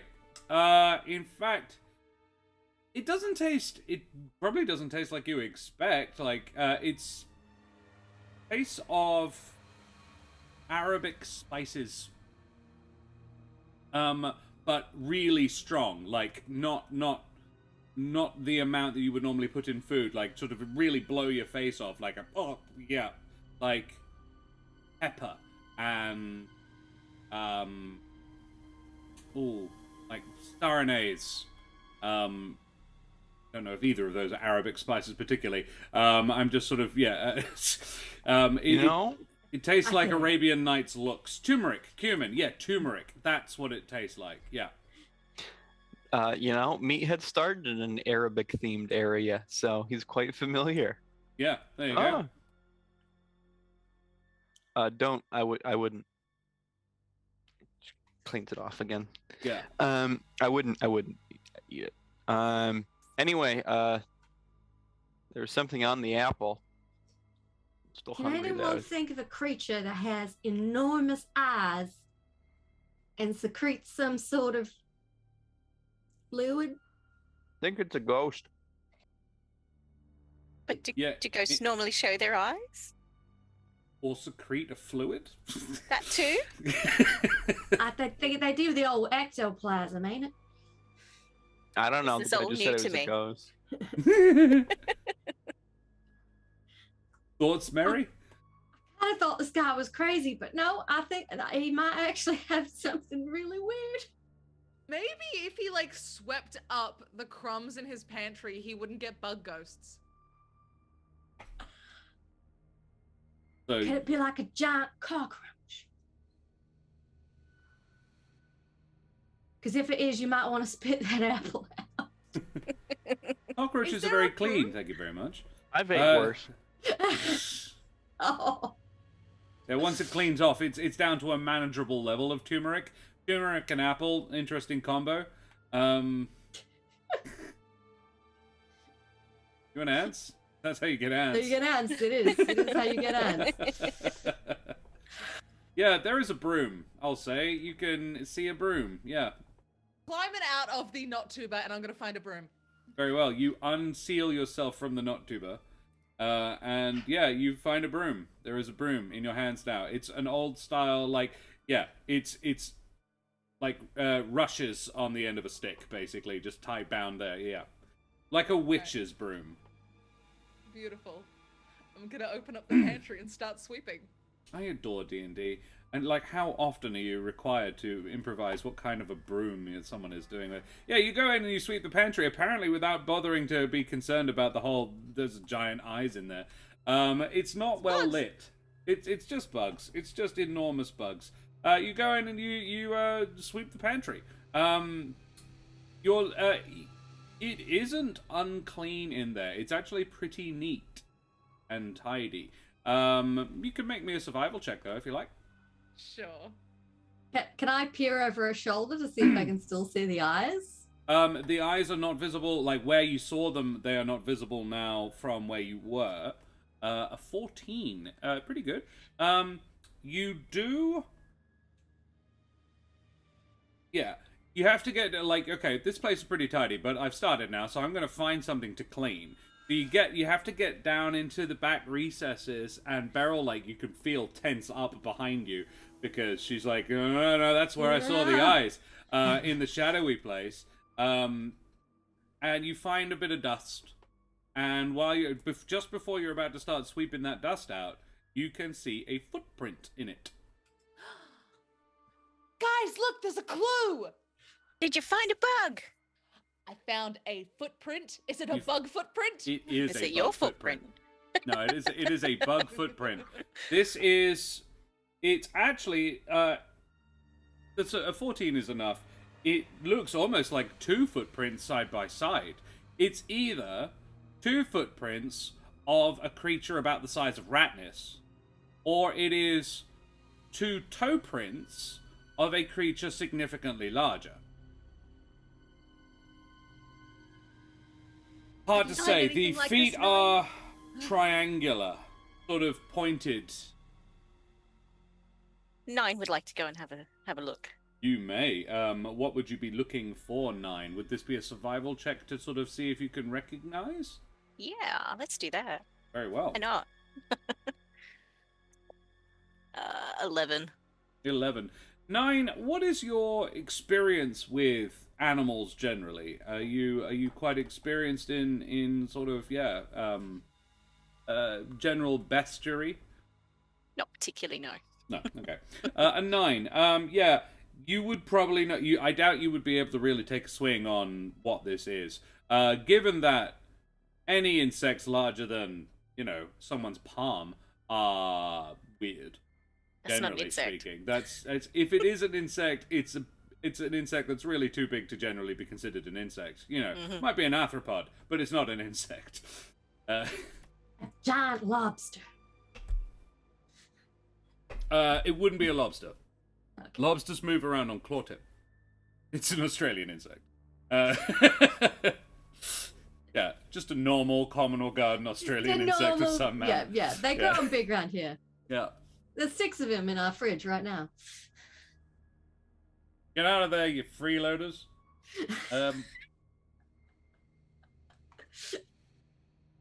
Yeah. You got know what tenant this rights. is. You can't just kick him out like that. Yeah, that's true. You got 30 days. I hate house sharing. So yeah, you cannot determine anything particularly about this footprint. However, I imagine you have a look for the thing that Beryl saw. Mm-hmm. You both Absolutely. do. And the Baxi have dark vision, right? Yes. Yeah, make me a perception check while you're down there. 13. That's better. You straight up do not see any eyes the size of dinner plates in the area that Beryl indicated there were eyes the size of dinner plates. I'm just going to yell that out really loudly. I see no eyes in here. Okay.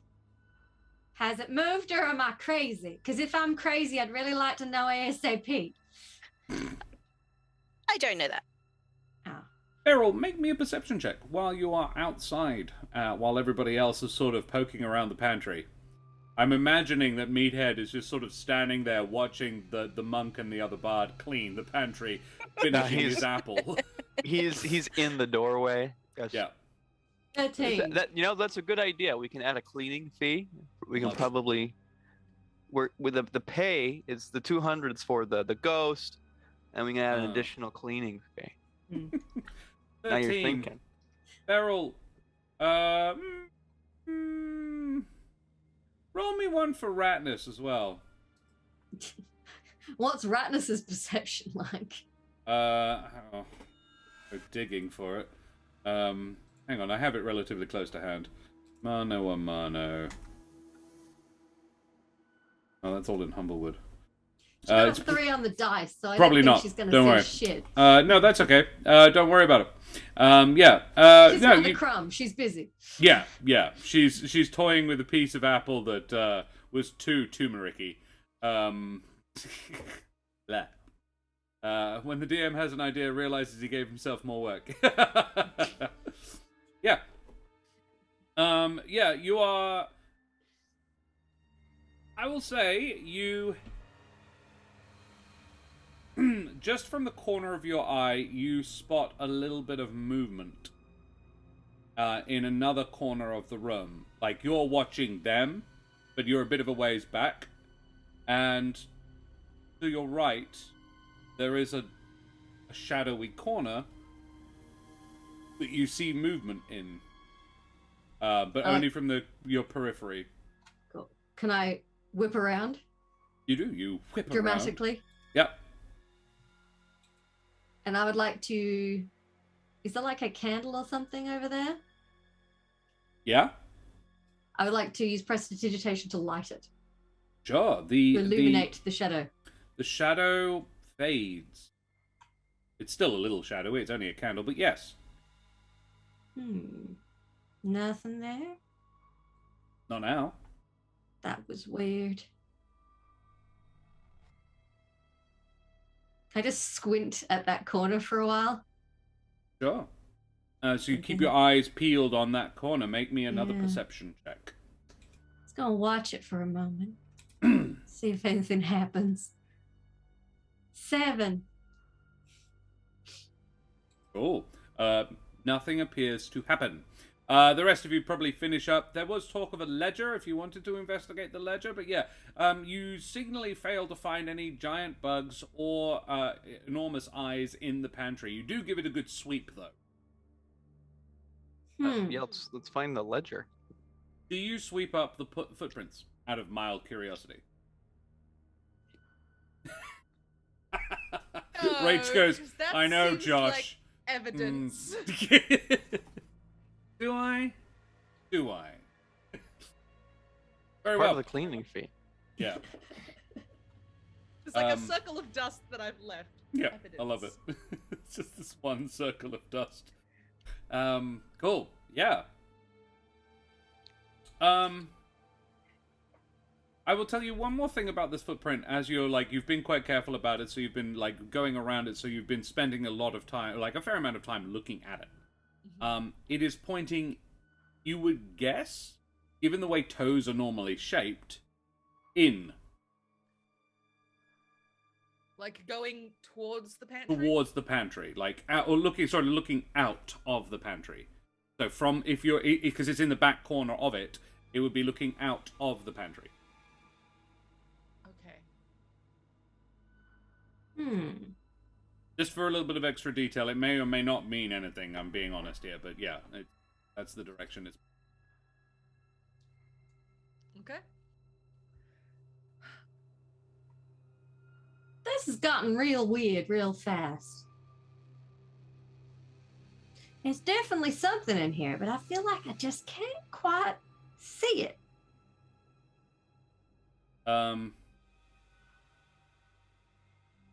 Beryl. And in fact, the rest of you, as you are getting up, standing out, and coming out of the pantry, you can all make me a perception check. The DC is quite high, just FYI, but one of you might. No, definitely not. Probably not Mary 17? either. 17. Also a 17. Nice. Beryl,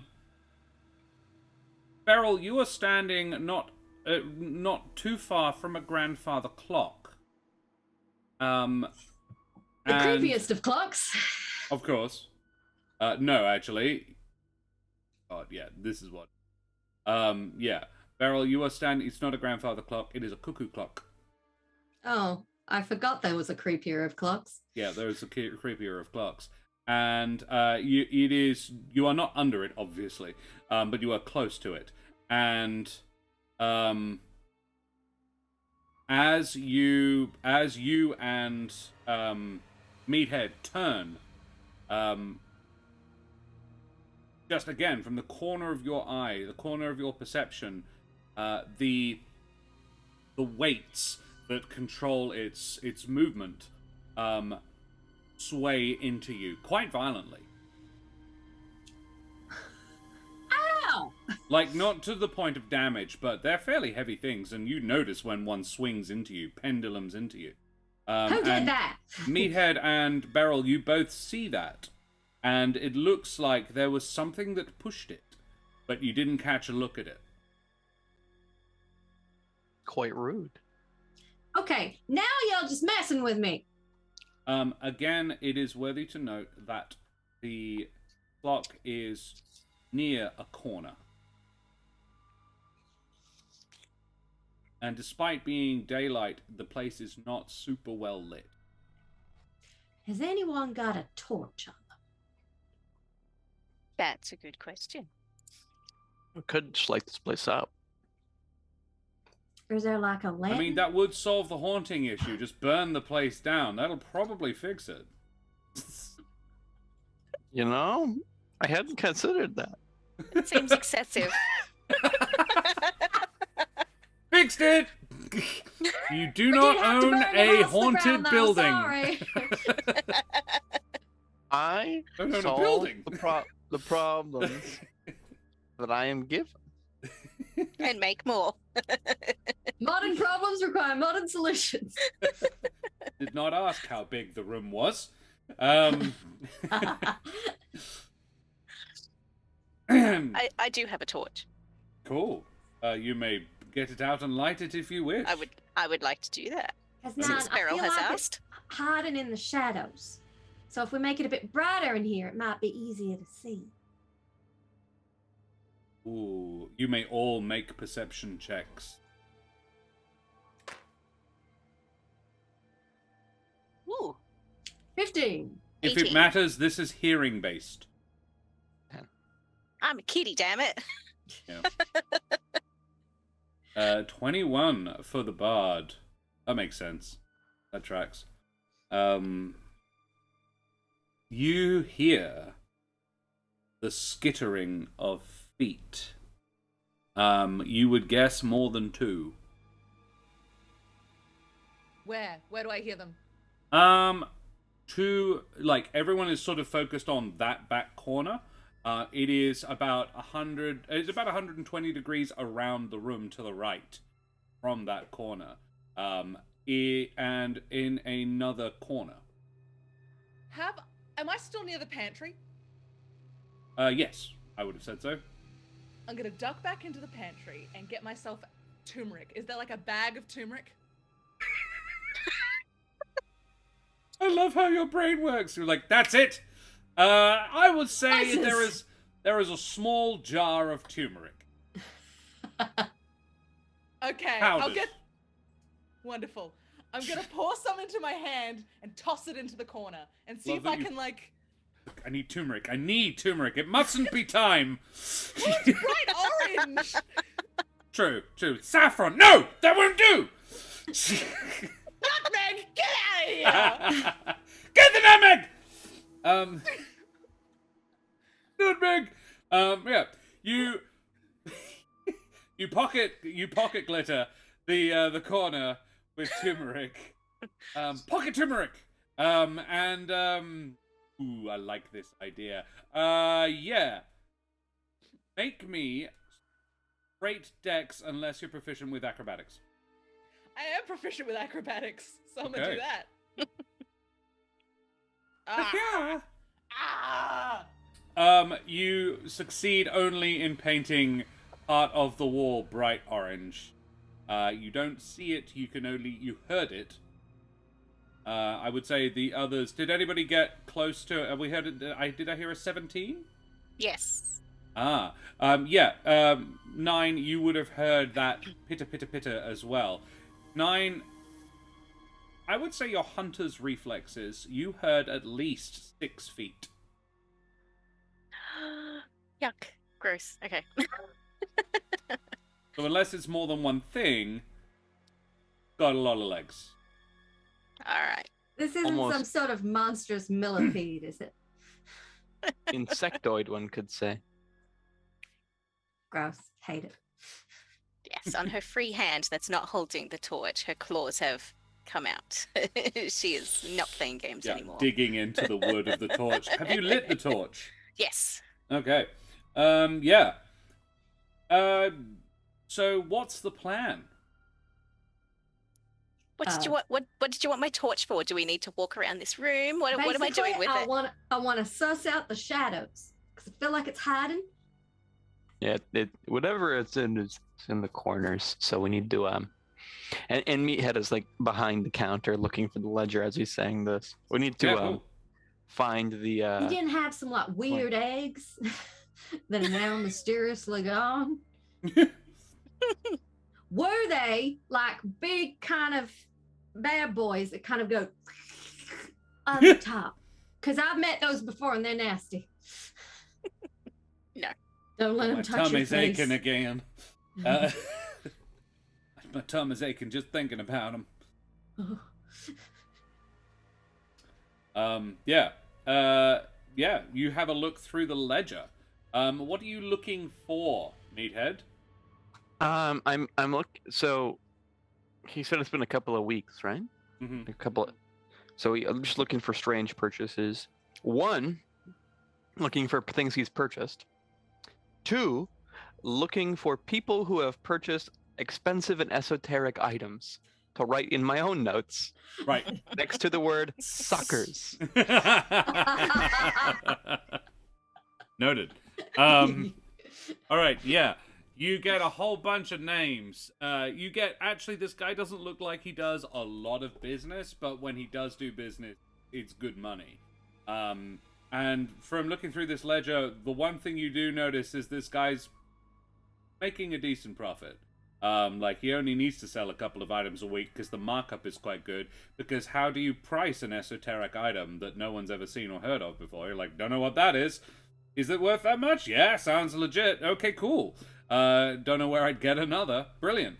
So, yeah, you having a look through that.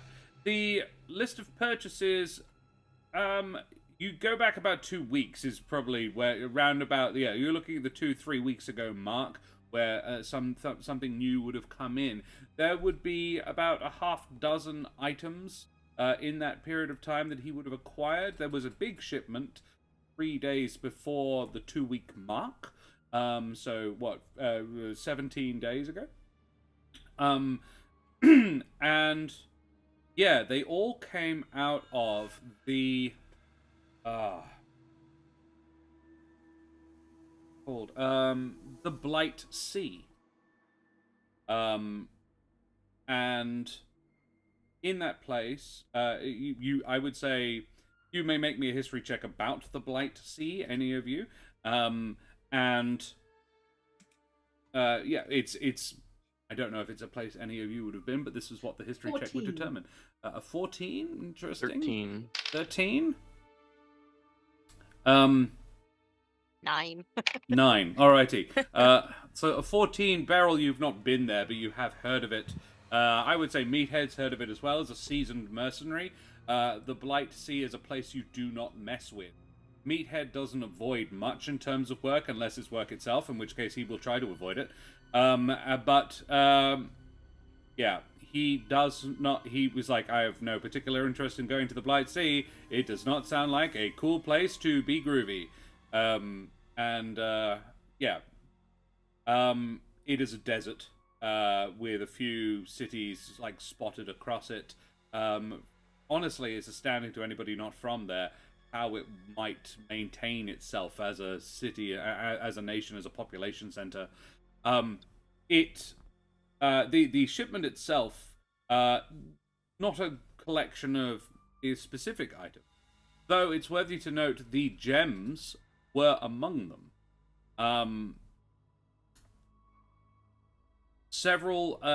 There was a pair of vases, like just ornamental vases, as far as you could. It's noted as Chow period vases. hair. And it's actually, there's scribbled notes, significant markup, possibly fake. Good like to know fake, this guy's on the level. fake question mark. I usually call it meal time, but if you want to call it the chow period, that's fine. Very good. I actually, you know what, Meathead, you can have inspiration for that. That was very nice. I like that one. Thank you. There is a copper. It's described as copper cooking implement. Again, question mark. And it's marked as item 217, which you would be able to locate within the store. And it looks like an urn for heating large amounts of water for coffee and so forth, but it's made entirely of copper. And again, not unlike the Nottuber, it's got more pipes than you would really require for that purpose. And it's actually got several bells and whistles on it. Again, hard to say why or what for. Yeah, there is a couple of yeah. The remaining items on the list are trio of it's basically labeled them as pretty rocks, brackets pink,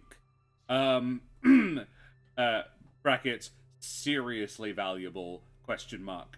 And then yeah, 2 ornamental eggs, brackets marble, item 312. Meathead would like to find all of the items that are listed and just kind of put them on the... Okay. Well, later in my bag, yes. We'll get there. But first, put them in a row on the if there is like a register counter. Right. Yeah.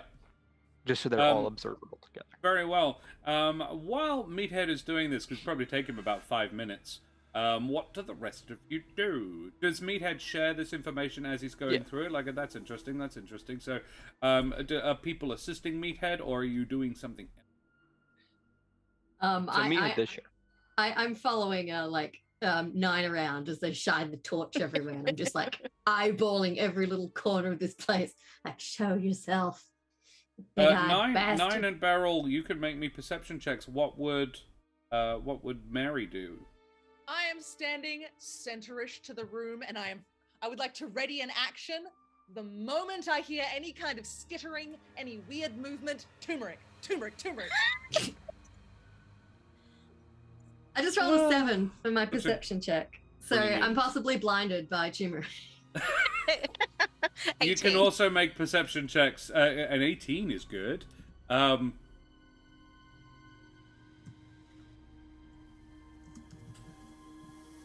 you do, Rach? Oh, perception. How did I do? How'd you go on your turmeric check? 10. Hey, I mean, a 10 already. Yeah. The only time, 9.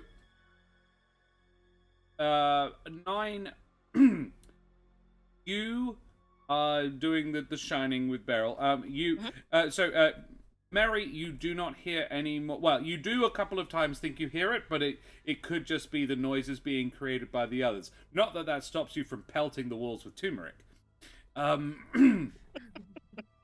not getting 9, that cleaning fee. Yeah, no. Not unless you actually do some. 9, you hear... in fact, no. It is as you are turning away from one particular corner, you look into another, and you see a single eye the size of a dinner plate. Beryl, I see it. I see a giant eye, and I'm gonna point at it. Turmeric! I don't see it now. And this is the point where we will take a short break. And yes, we will be right back with you, our lovely audience. Guys, thank you so much for hanging out with us. I hope you're enjoying the adventure. I'm having glorious fun making up this bullshit. Yes, more coffee. Yes, more coffee. Maybe a breakfast wrap. I don't know. I'm not a doctor. It is midday now, so I should really have eaten something. All right, let's do that. Guys, we will be right back. Say goodbye, everybody, and we'll be back at 5 to 10. Bye-bye.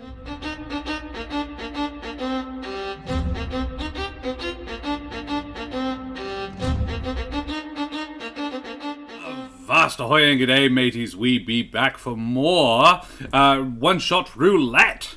Woo! I am pumped. Super excited. Yeah. The guys have just thrown some turmeric in a corner. You know, as you do when you're hunting ghosts, really. I know that if you don't, you're doing it wrong. Yeah. Leaping out of the corner. Slightly covered in turmeric. So, John, fun story. I don't drink coffee. I don't do caffeine at all. I'm just pretending. You do tea. That's full of caffeine. Yeah, and I'm English. It doesn't work. I drink it because it tastes better than water. But it doesn't. The caffeine has no effect on me at all. Tea caffeine and coffee caffeine are very different things. Coffee, a single coffee, gives me the symptoms of anxiety. I can drink. I'm on my 12th cup of tea. It's not really having any effect. It just tastes good. Yeah, it just tastes nice. Yeah, my dirty dishwater tea. Yeah, leaping out of the shadow with a face full of turmeric and eyes like dinner plates is We get a picture. Yay. this. Oh, what the hell Ooh. is that? Oh, God. Beryl screams like a little girl. And please roll me initiative. Ah! Yeah, I mean, you were trying to force it out of the shadows. 18. I was hoping it would do it less aggressively. Yeah, 15. alrighty. 11. So anything below, and can I have an Cranky Yank, would you roll me roll space 20 in chat for the creature? It has a plus nothing in dex, so, spoilers. So can I have, numbers over 20? Numbers below 20 but above 15? 15. 15? So that's 9. Number 9. That's probably later for a 15. We got a 20 from Omi. Good on you, Omi. This is a bit of a sneaky attack, so that works. Yeah, anything 15 to 10? I got 11. 12. A 12 from Meathead, and an 11 from... they're both M-E-A and M-R. An 11, and then Beryl got a what? 18. What? 18. 1 8. Oh, that's what I was asking earlier. Okay. Oh, I'm sorry. It's a 20 to 15, and you didn't shout out. All right. There we go. Sorry. So I Beryl got gets to go confused. first. He rolled a 20. Doesn't he get to go first? Yeah, of the lot of you. That's all right. Right. So, all right, Beryl. So this thing leaps out at you. Who leaps out? And it leaps towards the one who's throwing turmeric at everybody. Yeah, this creature is it is about it is about 15 foot long, nose to tail. It has a mass of writhing tentacles where a mouth should be, and its two arms end in enormous pincers. The pincers are probably about 3 feet long and full of barbs. Omi enters the bat. Yeah, Omi comes in straight with a nat 20. Cranky ain't got a 14, in fairness. So I will take Omi's roll for the first attack. There you go, instead. No, I will take. I will take Cranky Yank's roll for the attack. First attack. Otherwise, it got a crit on its first, and that seems unfair. So a filthy 20 to hit Rach, to hit Mary. I'm gonna guess that works from the expression on your face. That's gonna hit. That's gonna hit real good. I'm gonna enjoy rolling the dice though. Like I'm actually gonna do that. Quote from Cranky Yank in chat. It's battle cries. I'm not curry, you peasants. it actually makes this sort of...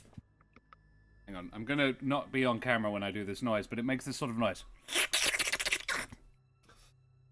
I don't know if that was picked up. Only like partially. Right.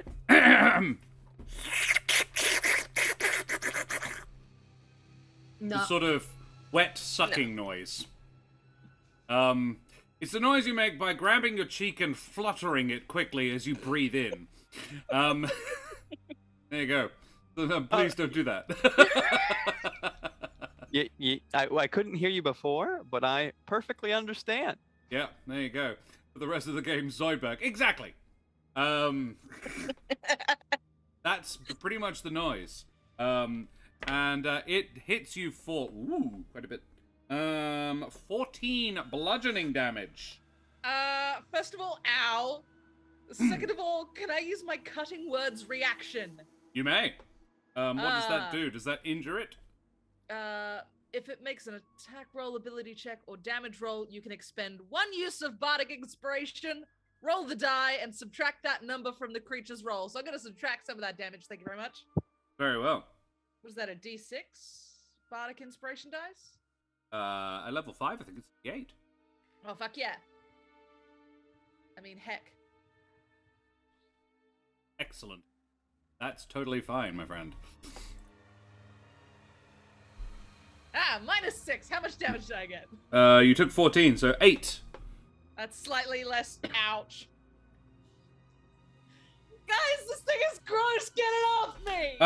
You are grappled as well in one of its pincers, which means it can't attack you with its other. So it rounds on the person with the torch because it doesn't like the light source, and it is going to attack the monk as well. This one isn't as good. A 19. Oof, just. Alrighty. It's going to try and grapple you as well. This one nowhere near as good damage-wise. A mere 9 points of bludgeoning damage. Yes. And it is now Beryl's turn. Beryl, you are standing right next to the one that is grappled. 9 on 9, exactly. Yes, John. I'm going to enjoy my breakfast burrito. Beryl, what do you do? There is a large creature. It has 6 limbs, but only 4 of them are on the ground. However, the observation that it has 8 feet. It would appear to have 2 large toes on each leg it stands on, and I mean, it's a lot to take in very rapidly, but you can see, oh, no, that's the footprint. That's the footprint. Okay, well, I think I'm gonna Hunter's Mark it. Oh, yeah, you can do that. Yeah. Bonus action, Hunter's Mark. Good idea. And then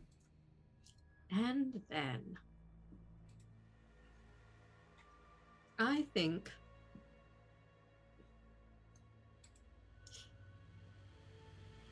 I don't want to do any. Well, I have a lot of area effect spells. I'm just going to hit everyone else with that. Bugger. It is, like, it's a large creature technically, so it takes up a 10-foot square. How Okay. big an area effect are we talking? I don't think Meathead is near you guys. And the 10-foot radius sphere. You would probably be able to wangle it so it doesn't get anybody but the creature. Okay, I do that then. However, this is a spell, yes? Yes, so Which means you're Hunter's Mark. casting 2 spells in a turn. Oh, which I can't do. Okay, I'll cast Hunter's Mark, and I will hit it with my sword. Beryl, please describe this action. You draw your blade with a flourish from... Describe Yes, it. the Not blade everybody is else knows concealed what... within the body of the dulcimer. So I grasp the end of the dulcimer and pull, and a sword is revealed from within its... That's in the And neck. somehow, miraculously, the presence of the sword inside the dulcimer does not affect the quality of the music it produces. And then I bring it down upon the beast's head. Very well. Make an attack roll. Does a 15 hit? But 15 does not hit. Shit. You smack it around the head, but it's beetle-like. It's got quite a hard, tough carapace, and your blade just sort of crashes against it and glances off, and it turns at you and goes. Oh no! Don't make that noise. It's so gross.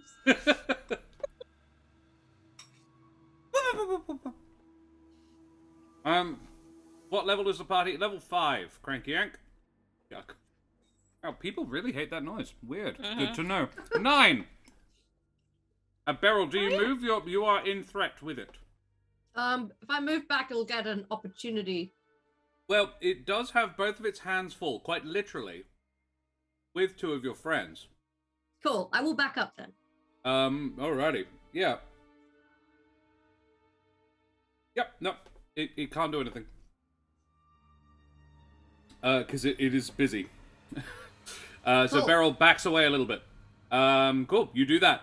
And it is 9. 9, you are grappled by it. You can still attack. Grappled creatures can attack. But you can't get away from it, basically. No, you that's could, okay. however, make an escape. There is an escape DC to get away from it if you want. No, I'm okay. Sure. I'll just whip out my claws right here and go to town. Excellent. Come here so I can practice my stabbing. Basically. That would be a 26 to hit. All the Futurama quotes Nice. today. Yes, that does hit, yes. Yay! So that would be a piddly 2 plus 5, so 7 of my claw damage. 7 points of damage. Resistant to claw damage. It is not! Yeah. 7.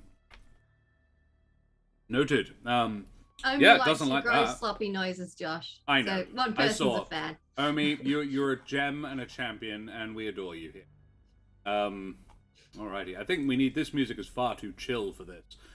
Let's have some... Ooh, I kind of want this. I kind of want... that.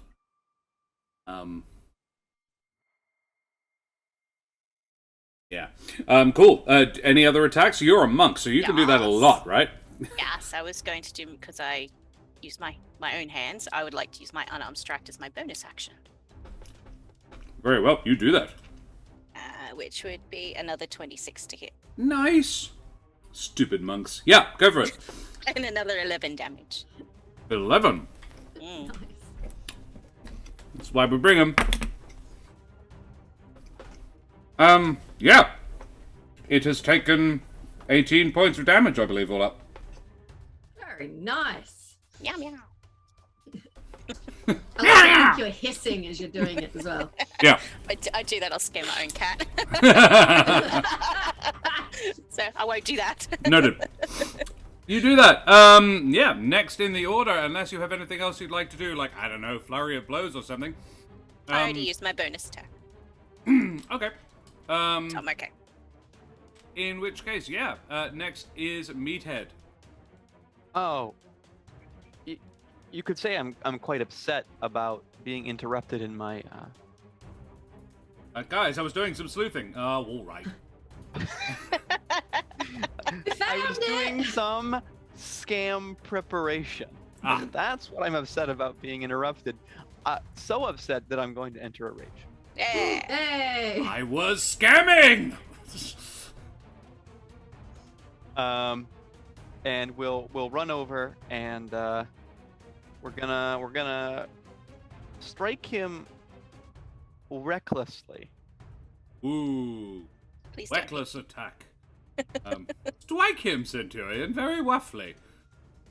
Oh, recklessly. Very recklessly. 19 to hit. Does indeed. We should have kept tracks of cups of tea and Monty Python references. I have kept track of cups of tea. Do I want to There's know? a growing pile of tea bags. Come up to my third can of Diet Cokes. That's my target. 9. Only 9. Only 9 on that first hit. Yeah. The dice were not in my favor. Alrighty. Well, However, at level 5, I did gain my multiple attacks. Yes. Now, what are you using to attack this creature? A giant sword. Ooh, like a long sword or a broadsword or like a claymore? Like a great. You could call it a great sword. Ooh. Is it great, though, or is it just quite good? I think it's quite good. Okay. I'm imagining one of those wavy-bladed Zweihanders, sort of the German-style ones. Sure, but he stole it. Oh, dead set. Yeah, that's why it's Never that. would've. He wouldn't have, yeah. But that's not what he tells people. He tells people that he earned it when he served in the military. Yeah, which as he an also honorable did not do. soldier for the king, which he also did not do. Yeah, love it. Okay, do you make a second attack with this fearsome blade? I sure do. Sure do. And that second attack is a 22 to hit. Does indeed. And the damage is much more significant. Oh, what? The damage will be 17. 17. Woof. The dice were almost maximum there, so. Ooh, yeah. That's good. That's a good big number. Alrighty. The creature at you. But it you cleave into its side, and it gush of nasty greenish ichor sort of spurts out from between its armored plates along its left flank. And it doesn't like that at all. However, it's busy because it's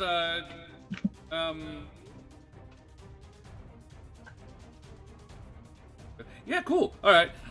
It is going to squeeze both of you once. Both of the ones it's currently grappling.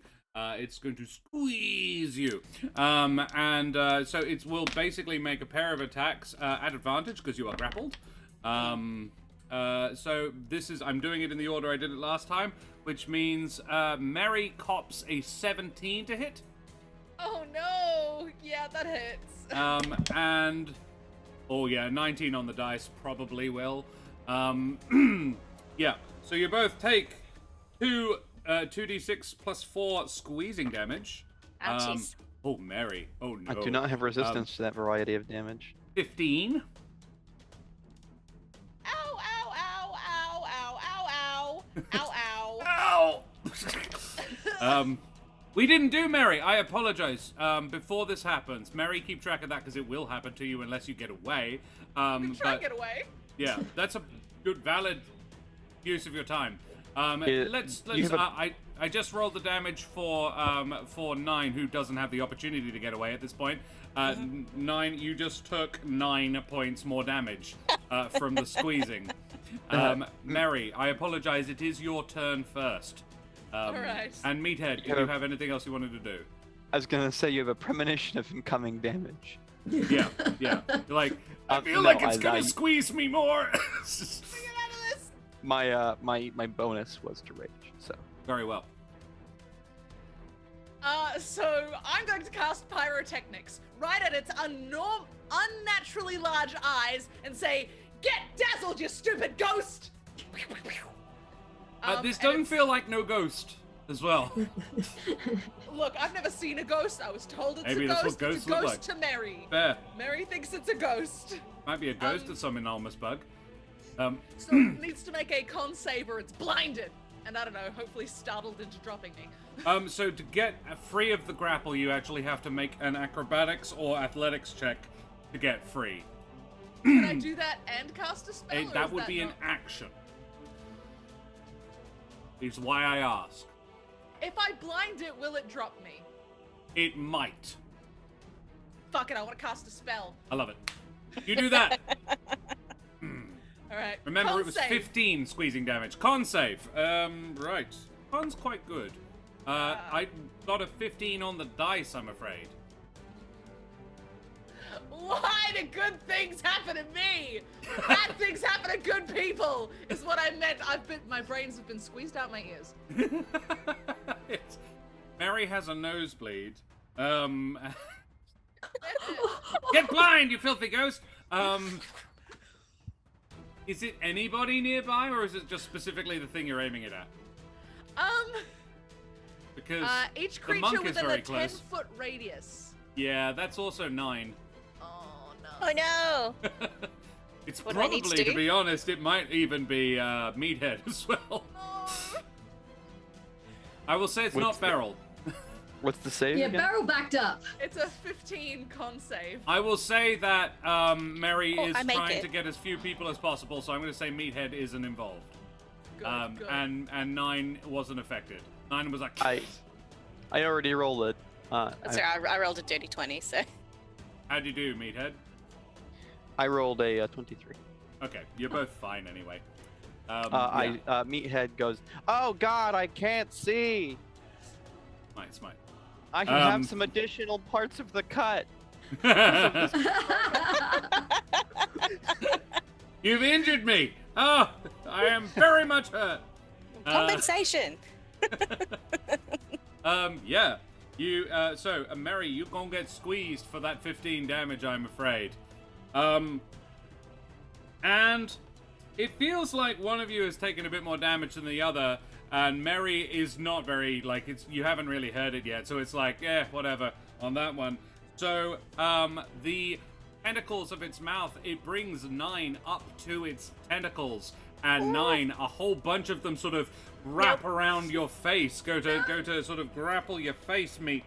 Can you make a Constitution saving throw, please? That actually was a cocked die, sorry. Oh my god, it was a natural 1. Jesus Christ. You are poisoned for 1 minute. Gosh darn it. Until the poison ends, the target is paralyzed. The target can repeat the saving throw at the end of each of its turns. So it sort of grapples you and then along your face. It doesn't seem to be trying to eat you. Just sort of feel you. Wow. It's not much better. This is not ideal. Not ideal. Gross. Yeah. It's that's its turn. Beryl. A light nibble. Yeah. I'm gonna hit it with Shatter. There are a lot of your friends around it now. Oh, fine. Please Also, no. Hunter's Mark doesn't work on spells. Cool. I will race in and hit it with my sword. Yeah. Hit it with your +1 rapier. 13. Or not. I do nothing. I achieve nothing. I back away again. You are a bard, just a finding you. Oh yeah, I can give someone bardic inspiration. Possibly the one that's poisoned and needs to make saves. Yeah. 9's gonna have some bardic inspiration.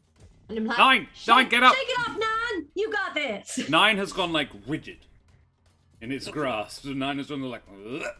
It sort of wraps its tentacles around 9's face, and 9 just goes straight and rigid as a board. Oh no!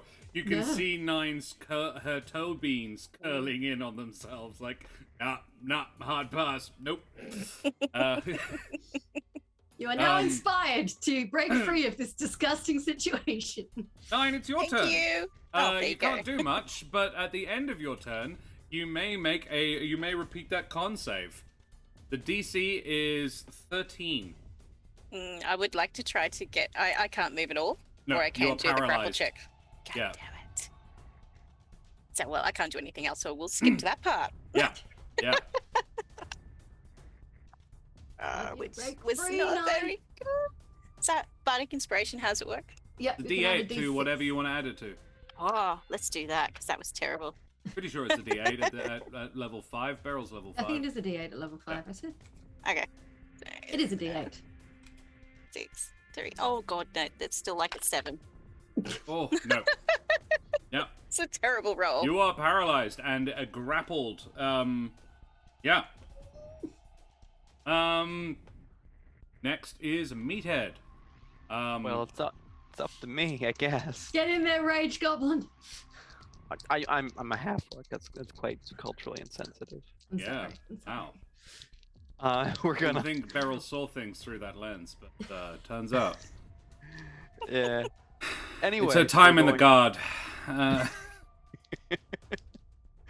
We're gonna recklessly Sorry for attack. being narrow-minded. Forgive me. Yeah, reckless attack. You attack with reckless abandon. 17. Does. Damage is 10. 10. Ow. Expecting a Attack. little worse than that. Number 2. Yeah, go for it. It is still up. It's not enjoying this at all. Yeah. Dirty 20. Filthy 20 hits. That damage. Yeah, I'm rolling it. 11. 11. Ooh. Okay. And good what one could say, I'm in a bit of a frenzy here, Ooh. so I get a Splendid. bonus attack. Oh wow. Okay. Hey. That's cool. That's just the basic. I Yeah, have yeah. no. Path of Berserk, isn't it? Yeah. Yeah, Meathead didn't really need the rest of us. I mean, You know, a filthy 20 seemed to work before. I figured, why not do it again? Hey. Let's see the damage. 13 damage. 13. Ooh. Pretty good. And Mary, you are still grappled by it. Yeah, I don't like that. I'm gonna try and wiggle free. Very well. Make me an acrobatics check. Or athletics, but I feel like acrobatics. Acrobatics is. Oh my god! I want to die. I'm gonna die. I might die. I'm fine. But if I might die, damn it, then I'm gonna die with a song on my lips because I can still give someone bardic inspiration. You can. And I think it's my time to inspire 9. Yeah. You You do can that. Do it, No, 9. like- You're gonna be great. It's gonna be good. We're gonna get out of this. It doesn't even hurt that much. And she's just still stiff as a board. You are both. So we go back to the top of the order. It is the creature. However, the creature does not appreciate all the hacking and slashing this half-orc has been doing while it's been busy with its juicy face meats. So it drops the pair of you and dives back into this corner. It does not disengage. So Beryl and Meathead, you may, and well, I guess Mary as well, if you want, may make opportunity attacks. No. Shut up! What am I talking Hell about? yeah. It disengages, because that's its action. It disengages and dives back into the shadow from whence it came. And this is a shadowy corner. It's not huge, but it leaps back into the shadow and disappears. Huh. And seeing the shadow, Beryl, you know it couldn't have fit in there. It's not hiding in the shadow, it hides in the shadows. That's disconcerting is what that is. That don't make no sense. Where'd the torch end up? The torch is on the floor, it is still burning. It's worthy to note that the cat is still paralyzed. Mhm. Oh shoot. Wait, I gotcha. Well, healing word. I mean, you can fix try the con save again. Let's see if it'll be nice. You do still have the bardic inspiration from your good old buddy Mary. Let's see, 15. It does. You succeed. You sort of come out of there it. we go. As you hit the floor, you sort of, that sucked. And I your call on this, but I feel like it's a my face. How's my Yes. fur? And you taste turmeric. Oh, yeah. No thanks. Don't like that. No. Quite sticky. It's Cleaned sticky. Yeah. Gross. Oh, that was with the apple. That wasn't poisonous. Well, I wasn't paralyzed, so seems fine. All right. I would like to grab this torch off the ground and shine it around. Gonna real quick cure wounds myself. Just Noted. Him. Reveljax has just redeemed an inspiration for you, Josh. Oh, Yeah. thank you. Thank you. It's like DM Josh. I'm like, be more specific. No, fair. I'm the pirate. When Josh and I are on stream together, I am the pirate. So yeah. Cool. You do that. Yeah. How much do you heal yourself by? 22, which is very convenient. Very nice. Is that how much you've taken? I took 23. So Good. feeling much better, guys. Let's kill this thing. That was a pretty big heal, though. Was that 3rd level spell slot? Yeah. Yes, okay. it was. Good. At least it burned a 3rd level spell slot. All right. The cat's also been a bit banged up. Yeah. What do you do? Look Yeah, quite angry. I grab this torch and I'm like shining it around, trying to work out how this thing fucking disappeared. Yeah, Cranky Yank. The other Josh is normally Tuln over on Pheonixiwaki. Well, I was told. However, that campaign finished. Oh. I am currently Fushiro, the Darakul former paladin. Oh, cool. All right. Excellent. I'm behind the Undead, times. undead dragonborn paladin. Hell yeah. That's dope. Yeah, I like it. 9. Are you okay? Have you gone down to like 8.5, or are you good? I haven't gone down that low. No, I'm not too bad. Okay. Nine's just sort of sitting on the floor looking a little punch drunk, like, I don't even want to clean myself properly, like, no. I will brave the seawater for this one. Oh. You're a bit of a ways away from the sea. No. Up. Yeah, that's actually something about this city, about Remimshal. Baths, not so much. There is a one day a week shower ration for each resident. This is an emergency. I'm gonna cash it in for once. Yeah. You can pay for more, but yeah. It's fine. You're about to make 50 gold. Cranky Yank, wait. we'll give it. I don't need my shower ration. I'll sell it. What does he need all this money for? Like, does he have gambling debts? What's going on? I suspect he just likes Deep it. with a mob boss? It is Yeah. a compulsion. Yeah, definitely at this point. He Alrighty. doesn't need it for anything in particular. So, you have not killed the ghost. You're probably at this point beginning to suspect it might not be a ghost. Nah, it's a ghost. It's definitely not. You know what? I'm quite upset about this. I was paid for ghost removal. Well, that's great. Means you can charge extra for removal of something that ain't a ghost. Exactly. Not a ghost fee. And it's injured 2 of us now. There- Mary and Nan both took a beating over there.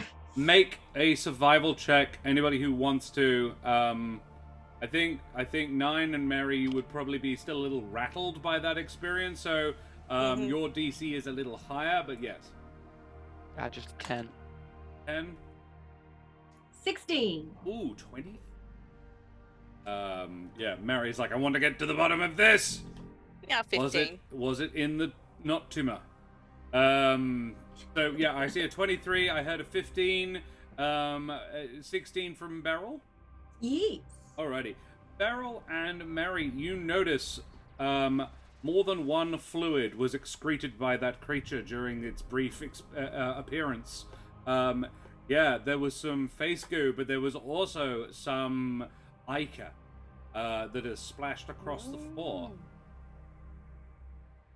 And Mary, with a 23, you notice that this ichor seems to be eating into the flagstones on the floor.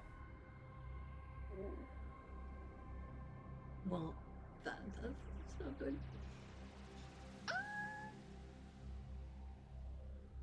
I don't think we're gonna get that cleaning fee, guys. I think taking this thing out might do some damage to the building. If that's its blood seems to be acidic. Frankie Yank, can you roll me ! roll space 2 in chat? Rachel loves it when I. I'm looking for a 2, but if a 1 happens, that's also fine. Hey! So, interestingly, and with a 23, you do notice this. Some of the ichor sprayed into a patch of turmeric. Where it landed on the turmeric, it is not eating through the flagstones. Amazing. So we have to kill it on a pile See, of sometimes turmeric. it's good. Because the other option was it didn't land on any turmeric, and it never doesn't matter. Yeah. All right, everyone, gather round. We're all Yes, about to Miss- smell really interesting. I thought I already did. I really enjoy that this is where you've gone with this. I The was turmeric gonna neutralizes the poison in its blood, the acidic acid blood. But, so, like, what I'm going to do is cover myself in turmeric. In case I get sprayed in Self-defense. its blood again. Right. Okay. Do I have enough turmeric to douse us? Because and I also a good enjoy bit of this, floor? you absolutely do. You would probably Beautiful. burn the remainder of the turmeric in the building. Okay. But yeah, you are now all covered in turmeric. I imagine 9 is going to really struggle to get it out of their fur later. Sorry. Had to be done. And it's all over the floor. Cup of Tiefling, welcome. Thanks for joining us. Excellent great name as well. Cup of tea fling. Don't fling your tea, drink that. It's a huge mess, I'm sure. Yeah, absolutely. It's Yeah, we reasonably ain't getting a confined. cleaning fee. So yeah, you stand back to back in the center of the room with a satyr woman splashing turmeric all over you, while the tabaxi goes.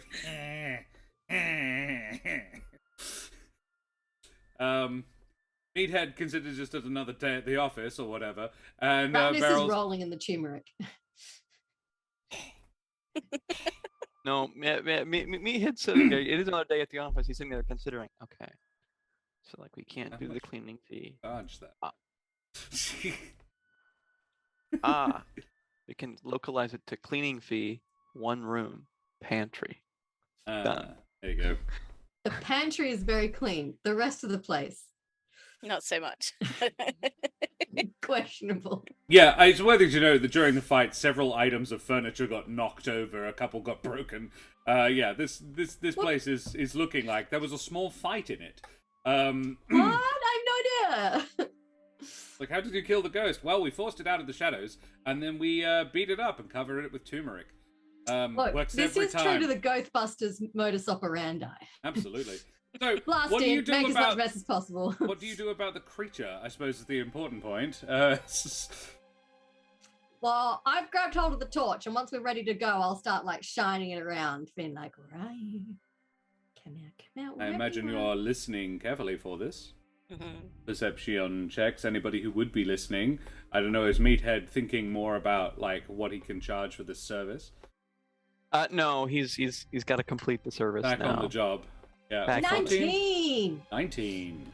14. 15. 15. Beryl, this is quite appropriate. You are the one with the torch.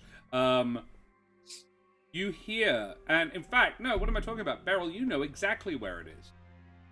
You were never injured, and you have Hunter's Mark. Oh, of course. Beryl, you can tell, you can hear, and that's why you got so well on the perception. You can hear skittering. But it is clearly jumping from shadow to shadow. But when you normally Hunter's Mark something, you can feel it going. You can see the travel. This is literally teleporting from shadow to shadow to shadow. Whenever you shine your torch in one, it jumps to another. Guys, it can blamp. Blamp from one shadow to the next. I know what that term means.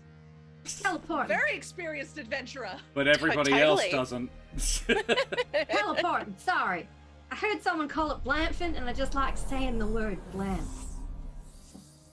It's popping from one shadow to the next. Well, how are we supposed to catch it then? Well, you we go to need that more shadow. torches. We need I'll more go to light. that shadow. There it is. There it is. Yes, Beryl. I can. Prestidigitation can't make light, can it? Not lots of it. You can light things though, and there's a lot of matchwood on the floor from a couple of the tables that got knocked over and destroyed. I've got another torch I can just light up. Do have a I would say torch? between you can easily manufacture 5 or 6 torches, even if you don't have 5 or 6 torches. You could certainly make them. I have a lamp, not a torch. There you go. A lamp will do. Cool. I prestidigitate these all aflame to make the room as bright as possible. If there's lamps in here, if there's candles in here, they all just go. Yeah. You light everything. Burn the building down, me deadpan. Stay tuned. We'll see. It might not be me who's This heading could that go way. horribly wrong. Find out. Also, chat, what do you reckon of the cute pictures of the bunnies? Just saying. I just saw them recently. I was just like, oh my god, they're so cute. The rabbits did not sponsor the stream, sadly. They're just in No, there for they're cute just sort of in factor. there representing Keren and I, who, by proxy, because of our efforts and time, contributed that in terms of sponsorship.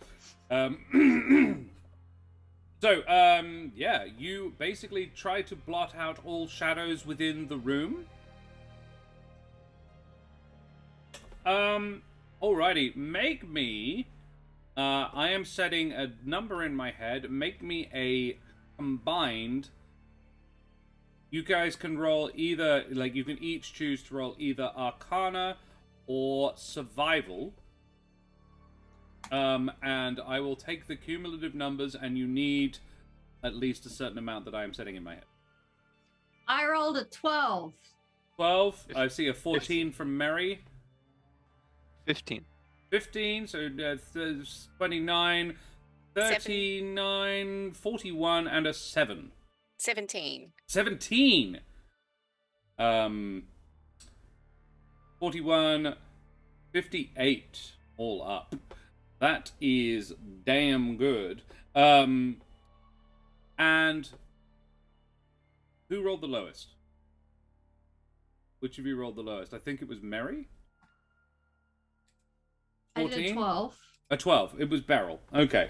Beryl, you Right, it's gonna lunge at me, isn't it?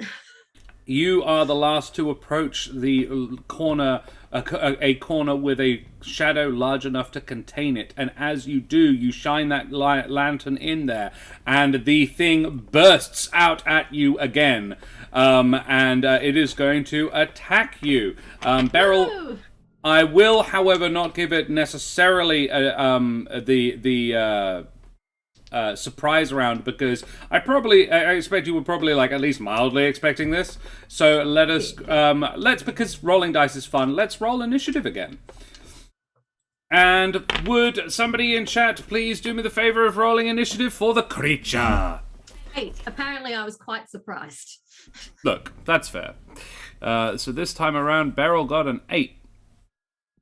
I got a 6 because I rolled a 1. 6 for 9. That's confusing. 6 for 9. How'd Meathead do? 8. Not great.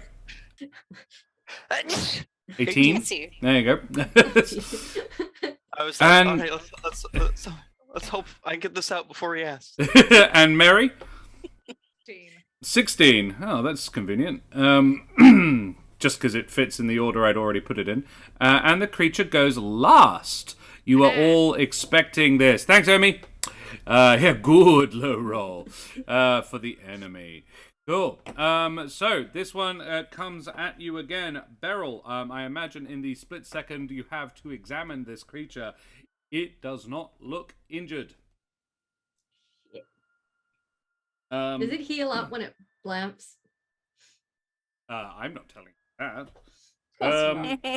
Why would I do that? Why All right. make it too easy for us? Meathead, it is your turn. We'll leave the torch where it is. Yep. Bolt on over. Go into a rage again. Love it. And recklessly attack. Ooh, recklessly attack. Delicious. If I can roll things on the table. 16. 16. So I have my own rule, and it's not mine actually. I'm borrowing it from Des, the Eldritch Scribe. When you equal the DC, I tell you, you do. Yay. Thank you. That's good information. Yeah. So he hit how much damage? 15. Nice. 15 damage. Very nice. For the second attack. Hmm.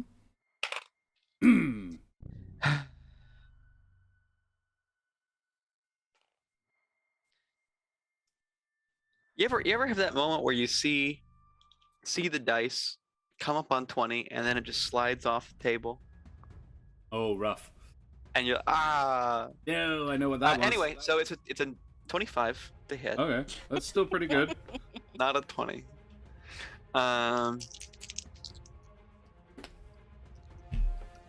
Does, yes, does. For 13 damage. Oh, more 13 more damage. Very nice. More damage. Very nice. That it? You good? That is it, sir.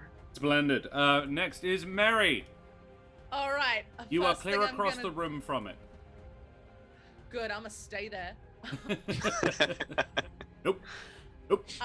I'm going to first of all cast Vicious Mockery, the best spell. Sure. What do you say? This is important. Of course it is. There isn't enough turmeric in the world to mask your scent, you disgusting insect! That's hurtful to it. Maybe. What's the save?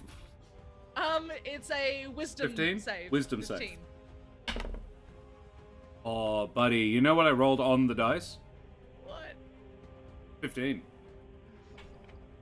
All right, fine. It's fine. It is worthy to note it doesn't understand you. It will. By the time we're done, it will. It was like, I'm going to use- teach you common so that I can insult you. I'm going to use my bonus action to give Beryl bardic inspiration, and I'm going to say, Beryl, you are a diva beyond compare, and you are not about to be taken out by a bug. Slay, queen, slay. Feels so warm and fuzzy inside. Beryl, there is a bug that might be about to take you out right in front of you. Fantastic. Coming straight for you. Guess I should hit it with my sword. It couldn't hurt, except you hit it, in which case it might.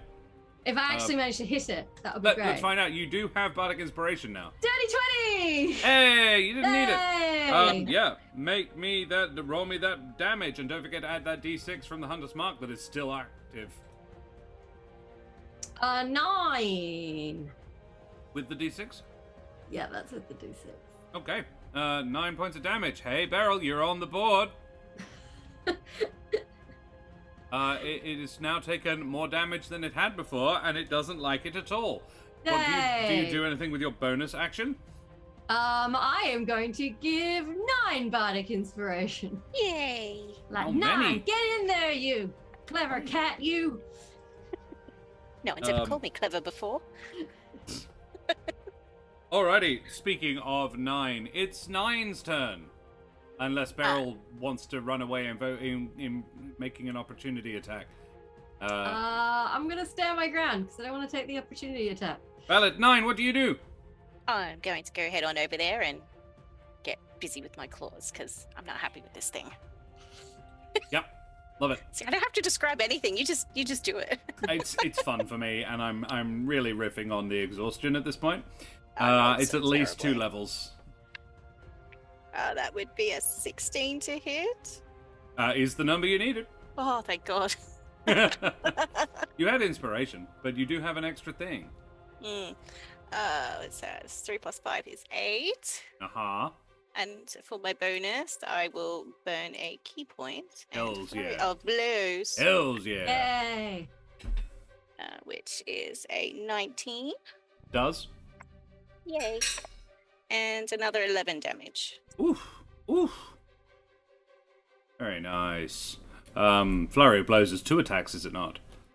Oh, I never know. I haven't played this thing in ages. I'm pretty sure at level 5 you ought to have 4 attacks, because I'm pretty sure monks at level 5 have extra attack. So you could be pumping out like 4 a turn. Pretty sure Flurry of Blows is 2 offhand melee attacks, and then your so you have an attack, an extra attack, and then Flurry of Blows is 2 more. Oh, well, I mean, if you want me to roll another one, I don't mind. Pretty sure that's how it works, right?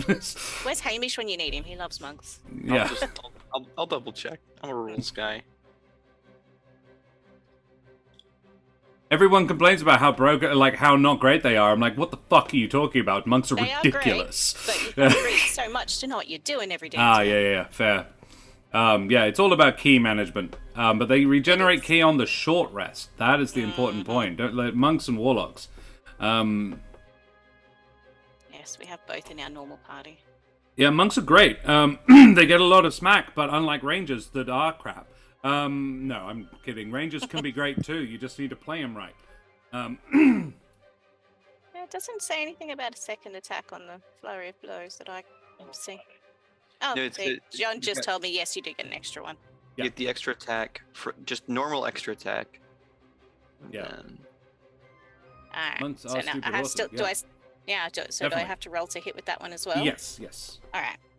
That would be a 24 to hit. Very nice. Cranky Yank, I see your Gloomstalker and raise you a Horizon Walker. Horizon Walkers are dope. They can teleport. I love Blamphers. They're basically portal rangers. They're great. There's another 7 damage there for you. Another 7. Look, he is not looking great. This one is, yeah. You guys were ready for it this time, and it's not having a great time. So, in retaliation, it is going to grab the barbarian that's doing an awful lot of damage to it. with advantage. Yes, I know. Does a 19 hit? Yes, it does. You are grappled, and Oh, no. you take some bludgeoning damage. You are raging, but I don't... It's non-magical. So... 8 plus 4, 12 points of bludgeoning damage that you would half, because you are raging. It's true. So 6 points of bludgeoning damage to the barbarian, and you are grappled. Then the other potent threat around it and near it is... let's be honest, it's 9, I'm afraid. It did not like how you punched it a bunch. So it's going to attack 9 as well. A 22 Oh, that with will its hit. other claw. For some more squeezing damage. 9, it is not very good at squeezing you. I think it's because you're quite slender, so you fit in between the gaps in its claws a bit. You're definitely grappled, but you only take 7 points of bludgeoning damage. As its pincer closes in around you. If the Keren is grappling a creature, then it pulls Meathead towards its writhing tentacles, and it is going to gently and softly caress your face with its tentacles. Make me a con save, please. Roll Probably the gonna jacks. be Thank you fine. for... Oh, That probably going to be inspiration. fine. Yeah, we're going to use the inspiration. I mean, You if got to you need use it. If you need it, yeah, go for it. I don't know what this is. I fold. It's a natural 20. Oh, yeah. Nice. You super are not poisoned. In fact, with the natural 20, I will tell you, I will give you this. You can't now become poisoned. This one goes, it touches your face and is like, nah, too much turmeric, blah, blah. And I vaccinated myself when Yeah. I ate the apple. He's got Yeah. a tolerance from the apple. Yeah. Yeah. That's definitely what happened. I love that canonically. It means that you know what's going to happen to 9 next turn. But we go Yeah. back to the top of the order. It's Meathead. You are grappled, but you can still attack. Your arms are free. You can keep wailing on it. It's just, it's holding you. If anything, this makes it easier because it brought its face close to you. Yeah, that was a big mistake on its part. Recklessly attack. Very well. There we go. It's the second natural 20. Nice. Okay, this is going to be big numbers. So the way I do crits, the way I've decided recently that I do crits, because I don't like the rules as written crits. It's like, you roll 2 dice, but if you roll both low, that feels like I could have done more damage with just a normal hit. A bit lame. So, you take the max damage that you could have rolled on that first dice, then you roll the dice anyway, and add. And as a half-orc, Oh boy, then you can I roll get an 2. additional weapon dice. Yeah. You Now, roll 2 it's an- weapon dice. It's an additional weapon dice. Yeah. Are yours a And d6? Mine's are 2d6. Right, so it's another So is d6. it- 3d6. So you get 12 plus 3d6. Could be big. Plus your rage damage, plus your strength bonus. All right, so before the dice, it's 18. Okay. With the dice, it's 28. 28. Nice. Very good. Yeah. You have a second attack as well, I believe. I have. So, Rovaljax gave me inspiration, and you gave me inspiration? Yeah. They don't. I will let's let use them that stack because it's a charity stream, why not? Let's use that second one. There. You are recklessly attacking anyway, right? Like, once you've recklessly attacked it- once... It's on the first. Oh, is First it? attack on. I apologize, I didn't know that. You know what? Oh no, was it? A 1 and a 2. Oh, rough. Rough. How Never much for mind. inspiration? Wow. So, as a bonus action, I can't attack again because I'll use my frenzy. Uh-huh. Dwee. That is a 19. Better. How do you do this? Hey. Hey! You were alright. 2 hit points off with that crit. I was like, So, I want this so bad. Come on, you had to do 30. I was like, that's like a third of its hit points in one hit. I want this. But no, you didn't. So, how do you do this? Let's just go. So he's grappled with. What kind of hands does this thing have? Bob's to I'll show you the picture again. Pincers. Yeah, it's sort of those.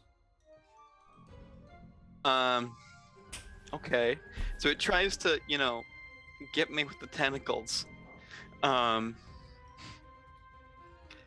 he takes his great sword, and with one slash, he just cuts himself free, cutting off one of the pincers before coming back and stabbing it in its face. Oh, into the Right tentacles. in the tentacles. Mm. And it pops out the back, spraying ichor over things that weren't covered in turmeric.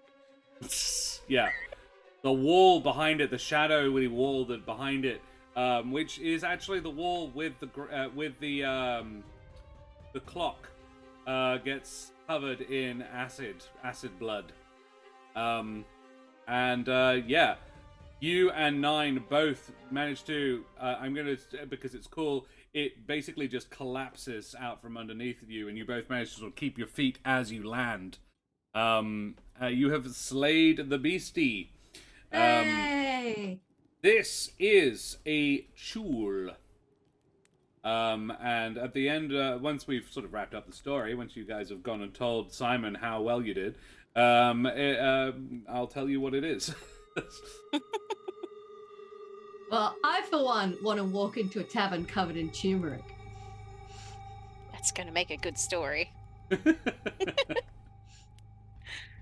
So you return to the tavern. The big question is, Meathead, how many things were related to this haunting? Basically every item that came in with that shipment was just it was a focus for the apparitional power.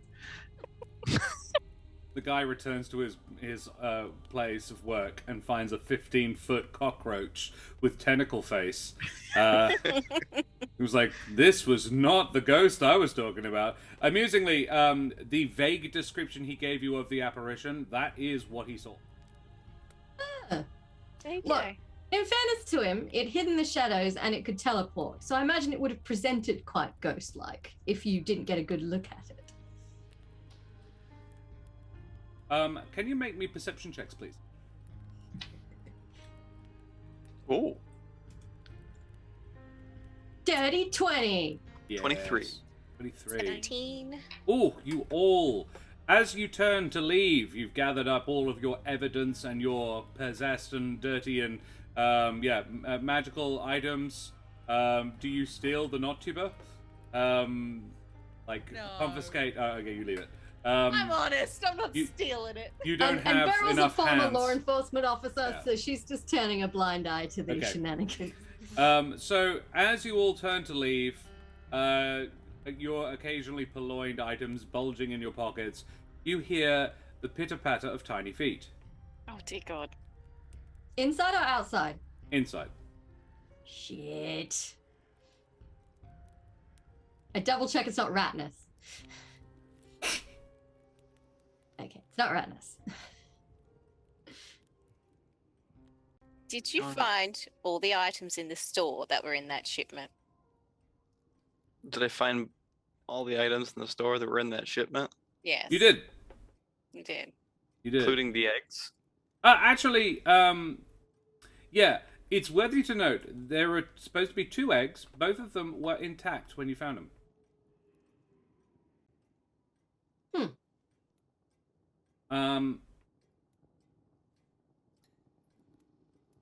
But one of the vases was broken. Oh, the potentially fake vases. Hmm. Yeah, but there is a list of rocks, of the musical rocks. There's supposed to be like 15 of them, and you only found about 6. Oh no. I was right all along. I was correct accidentally. Are you looking around, I'm imagining? I'm definitely looking around because I don't want to get tentacles to the face unexpectedly. You are looking around. The room is devoid of large shadows. However, as you sort of turn around, scan the room, Beryl, you see next to the door, just rocking in place as it's been settled down there, you find the 9 musical rocks. The ones that weren't in the bag. Okay. And they're not broken? Oh. They weren't there before. Like Guys, something I think put that- them back. Guys, there's something else in here. Some more musical rocks. Yoink. Yoink. But who put them there? I swear if you show yourself right now, I will not kill you unless in self-defense. Beryl, make a persuasion check.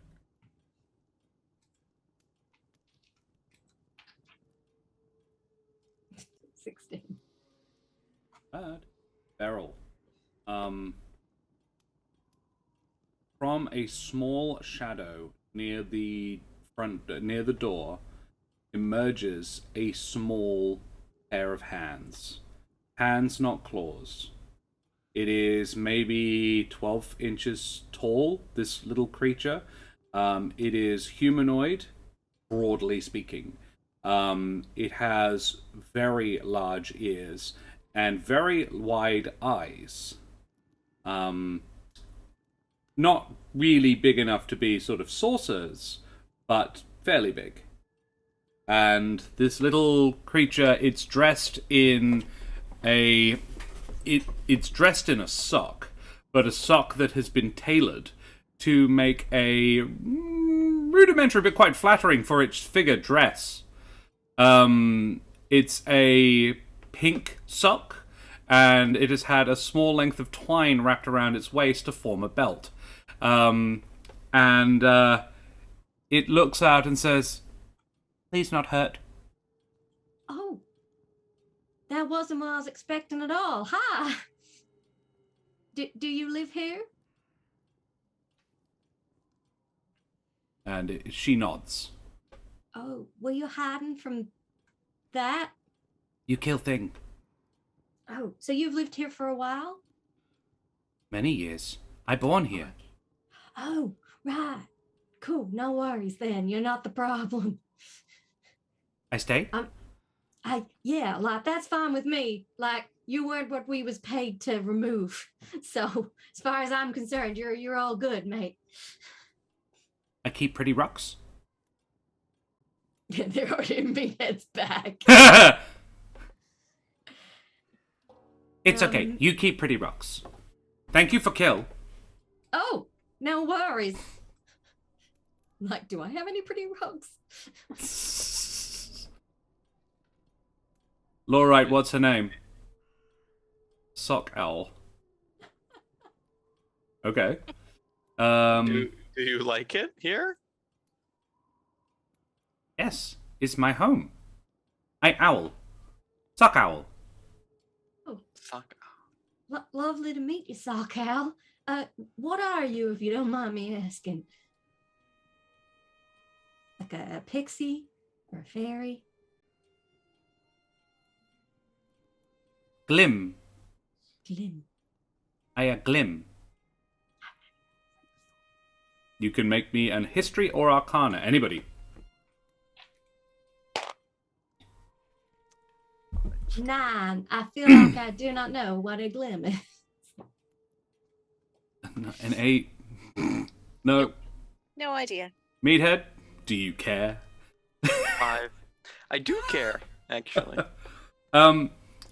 Beryl, I would say as the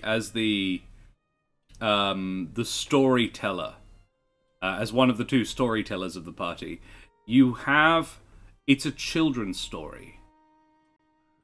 Glim are little fairy-like creatures that live behind the skirting boards and under your bed. And they borrow things occasionally. And they infest houses, old buildings. And it's a sign of a house being well-to-do, and the occupants being kind, that the Glim choose to live there. Oh. I thought they were fairy tales, not real creatures. Learn something every day. I go now. Thank you for kill.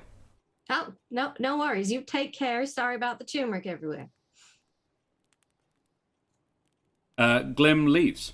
As in, Sock Owl leaves. The little Glim heads back into the shadow, and you can tell now you watch, she's not going into a shadow. There is like a mouse hole in behind in behind. And now, Beryl, it was Glim, or it was Sock Owl that you saw in the pantry. The eyes are about the right size. Your shock maybe inflated their size a little bit, but they were not nearly as big as the Chewels. You head back, and I'm not going to roleplay the extortion that you are going to commit. We do get turmeric all over the hung, drawn, and quartered, though. On Simon Echidnison. And Simon Echidnison pays you a princely sum of 250 gold pieces, 200 for getting rid of the ghost, and another 50 for cleaning his pantry. As he remains blissfully unaware of the butchered corpse lying in the floor. And the amount of shit you stole. The I pantry. didn't steal anything. You're right. Meathead stole everything. Yes, No. he did. And Meathead left. confiscated with good intention to make sure. I mean, Meathead can confirm the place is not haunted anymore. Job done. So, guys and gals, thank you so much for joining me. That was splendid fun. So, a Chul, I will be honest, I took some artistic license, but the thing that attacked you, I didn't modify at all. It just gave it a couple of extra abilities to make it a little bit more interesting. So, I wrote down the first number that was rolled was a 3. That is Sky City. So I got that for a setting. The other options were Dark Castle, Creepy Town, Town on a Mountain Peak, Ocean City, Peaceful Country Village. I'm super glad we landed on 3. I wrote that one. I was like, do I even bother writing any more? Then I had a second one. The second D6 was Crazy Cult, Drunken Giant, Young Dragon, Weakened Deity, a Haunting, or a Sickness. Ooh. Now, it tells you quite how tired I was about 5 hours ago, because I don't remember writing a sickness. I was like, oh, that's the 6th one I wrote. Neat idea, Josh. That could have been cool. And then I had someone roll roll a 316 dice, and we got page 36. That's how tired I am. Page 36 is a Cambion. A Chul is page 40 because I got to page 38 and I was like, it's one more, and I went the wrong way. So you guys fought a page 40, but honestly, this is cool. Anyway, look, yeah, I found a creature like a Cambion is challenge rating 5, which would have been a good match for you, but I upgunned a Chul, which is a challenge rating 4 creature. To make it an interesting fight.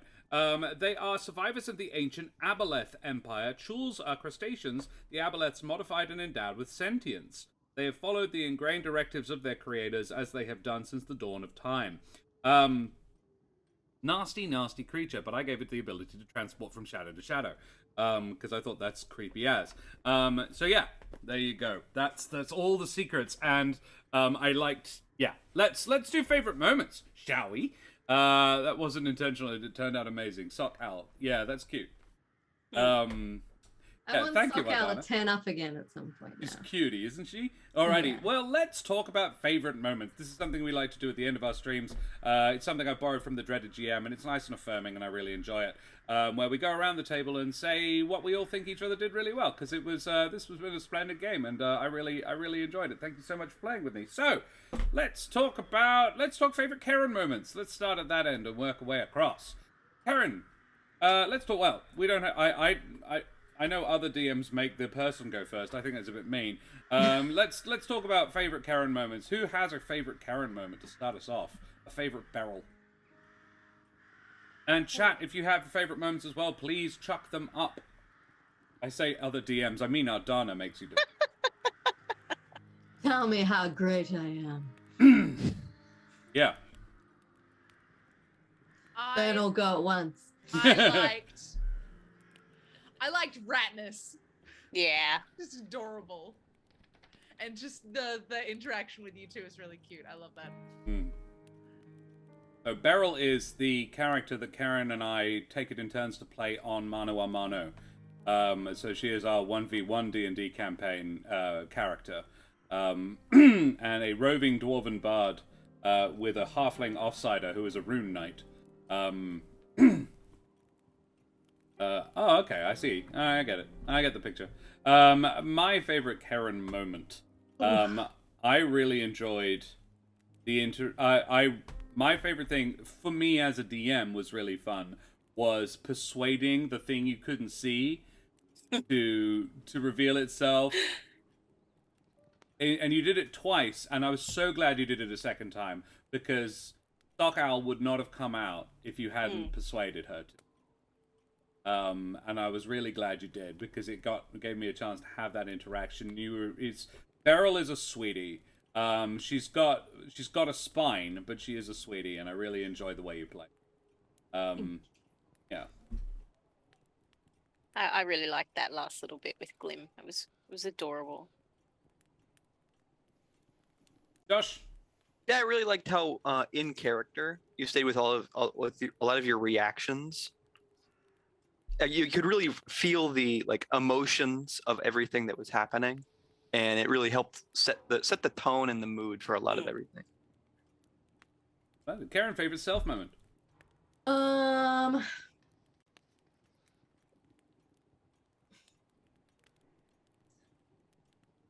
There's always little things that stick in my head, like when it's the monster is first revealed. I'm like, Beryl screams like a little girl. Ah. Yeah, Like, absolutely. I am such a badass, I hide a sword inside my bardic instrument. Oh my god, what am I talking about? I'm double playing the not tuba with Mary. Yeah. Do you know Careless Whisper? Yeah, that was going to be my Mary favorite moment. Yeah, it was all the saxophone. I love that I describe it as a tuba and you guys are playing it like a sax. Yeah, all right, well, let's talk about favorite Josh moments. I'm going to jump in straight away. This is a cool thing because this was so like, throw this together quickly. 3 of the 4 of you came in with characters you played before. We've been raided. DG Online, thank you very much for the raid, you bloody champions. Throw those favorite raid emotes up in chat, guys. DG Online, we are having just a table talks at the end of our this current session. We've still got another 8 hours of charity to go. We are doing a charity marathon, 27-hour charity marathon. We are in hour 19 of that, which is, it feels good to say that, I'll be honest. Yeah. And yeah, we've been going for a good old while. We have raised over $2,000 towards International Talk Like Josh the Pirate Day. Or it's just International Talk Like a Pirate Day, but I am Josh the Pirate. And this is our channel, Corsair's Cove, which I run with me lovely lady wife. We play D&D here and other related things, and once a year we do an International Talk Like Josh the Pirate Day charity marathon. This year we have some splendid sponsors, and you can see their incredible donations in the bottom right-hand corner of the screen. Saz, the wonderful Saz the Meeple, has and obviously John the Dragon, have contributed 4 gorgeous stemless wine glasses, each embossed with character classes from D&D. The wonderful folks at Wooten Forge have chipped in a couple of dice boxes made of Australian she oak, West Australian she oak as well. The wonderful folks at Roll with Advantage have kicked in 11 sets of dice, all of which are extremely pretty. And Mike Moans has doubled down and added in a starter kit from Fights and Fancy, a Manchester-based company that he works in tandem with often, and yeah, it's like an entry-level drug for any D&D person. So we are doing our favorite moments, and we talk about how we just had fun. We've just if you want to win a prize, you have to follow the donation link, donate $5 or more, and use either like your Twitch handle or your social media handle as we your can get in contact with you. Name, so we can actually find you if you win a prize. Every $5 Australian dues you donate puts you into the draw to win one of those gorgeous prizes, and I think there is about 20 different sets of prizes to win. So yeah, you could stand. Depends how we break it down. Yeah. We haven't really decided yet. We've been too busy organizing the actual stream too. That's future Josh's problem, and fuck that guy. Such a great idea for a charity stream. Way to go. Thank you very much. Aaron. Aaron Wooten. Aaron Wooten just dropped in a little bit of a You already donated prizes, man. I know, right? I do enjoy that he's brought it up to $2,069. Was that deliberate, Aaron? You of course, we've been sneaking around the 420 and the 69 a lot recently.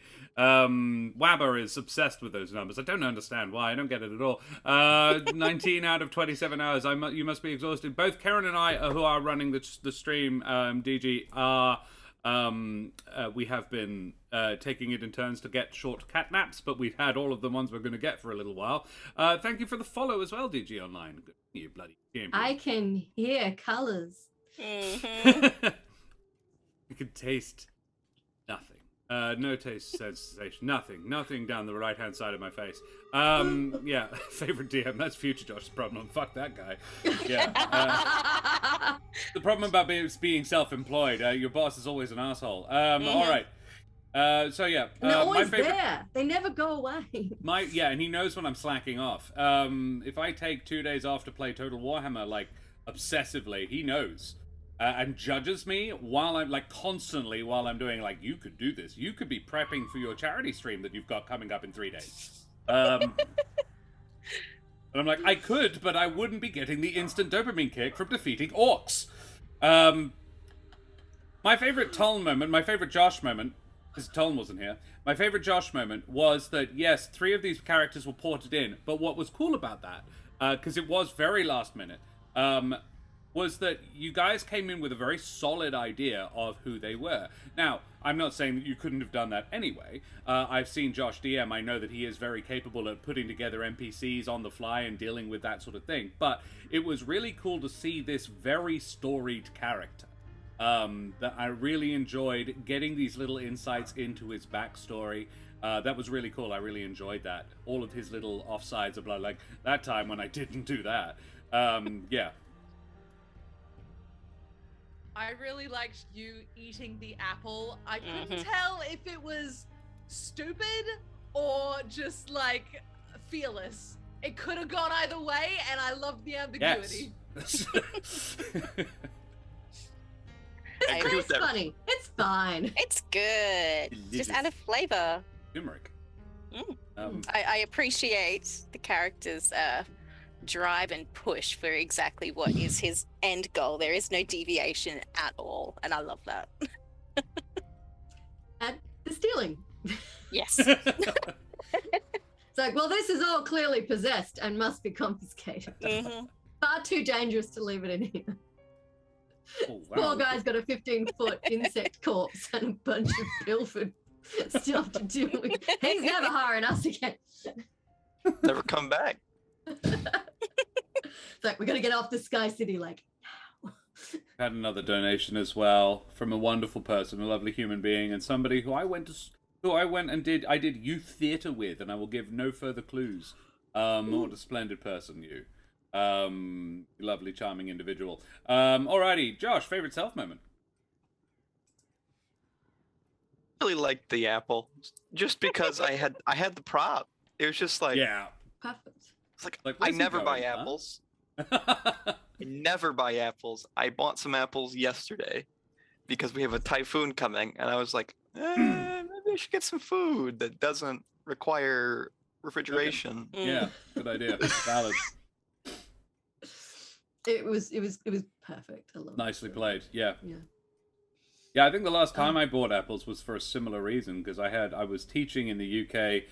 My paycheck, I hadn't started being paid yet, but I was going on school holiday for 2 weeks, and so the school's kitchen was closing, and I just didn't have any money for food for like 10 days until my first payday came in. So I was like, I've got like £10. This was in the early noughties, and I was just like, I could make £10 last for 10 days, right? That's fine. So I went and bought a large lasagna, 2 loaves of bread, a bag of apples, and a bag of chips, like a bag of single serves of chips. I had a plan, and I was sticking to the plan. And about day 3, my mum called me, and she was like, "How are you going?" And I was like, "Yeah, it's not amazing. I'll be honest. I hadn't I'm very fit. I'm losing a bit of weight." And Mum's like, "Why?" I was like, "Well, the school kitchen's closed, and I don't have any money, so I've got like not a lot left." And Mum's like, "What the hell? Why didn't you call me?" And sends me like £200. Just like, and called my grandparents, who only lived about an hour and a half's drive away. They came and picked me up before the money hit my account. I was like, you didn't need to do both of these things. Just so one. I went and stayed with my grandparents, and because I'm their eldest grandchild by a couple of years, and they've got several. They've got like they've got over a dozen. They were like, cool, we'll go and try out. They'd only just moved, and they were like, we're going to try out all of the places that around us that we could take our grandkids to on you. And I'm like, but I'm the oldest of them by a lot in most cases. So they took me to like a raptor sanctuary. And I'm like, not the cool kind, not the clever girl kind, the bird kind, which is still cool, but not like clever girls. And I was like, I got to hold an eagle, and I was like, this is all right, I guess. And I got to hold a spiny lizard. And my grandpa, bless his soul, I was 19 when this happened. I was already like half a foot taller than my grandfather. He said, would you like me to? And he indicates putting his hands around my hands in case I get scared. And I'm like, these grandparents haven't really, I didn't grow up with them. They didn't live near me when I was growing up, so they don't really know me. And I was like, I am an adult, you know. Like, you and I went on the piss yesterday. But thanks, Graham. But like I said, look, you don't have to, but if you want to, you can. The spiny lizard that fit in one of my hands. Yeah. Aspen, thank you very much for the follow. You champion. Good on you, matey. I'm getting lost. All right, Saz. Let's do favorite Saz moments. Woo! Ooh, yeah. Jurassic Park is run by necromancers. Oh, true fact. Hey. It is. Yeah. Undead rights.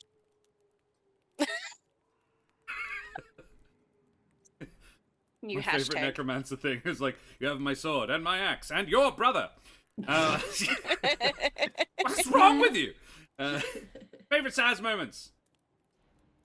I like the in the beginning, the interaction with the That was really cute. That's the my name of the favorite. creature. Yeah, it was really cute. Yeah, that was adorable. And I'm gonna piggyback on that one. I enjoyed it because it demonstrated very quickly in a very few words what kind of a person 9 is. And I was, as a DM and as a person who was making it all up on the fly, trying to get a handle on who have I got here, what kind of murder hobos have I got, and it turns out only one. And hi, my name's Meathead. That should be all you need to know. I'm not a murder hobo. I don't murder. Oh, no. He's a stealing hobo. Theft Definitely hobo. hobo. You murdered something. Oh, What I you did to it murder would if definitely it's not qualify human. murder. Money. Yeah. So, yeah, all right. You killed.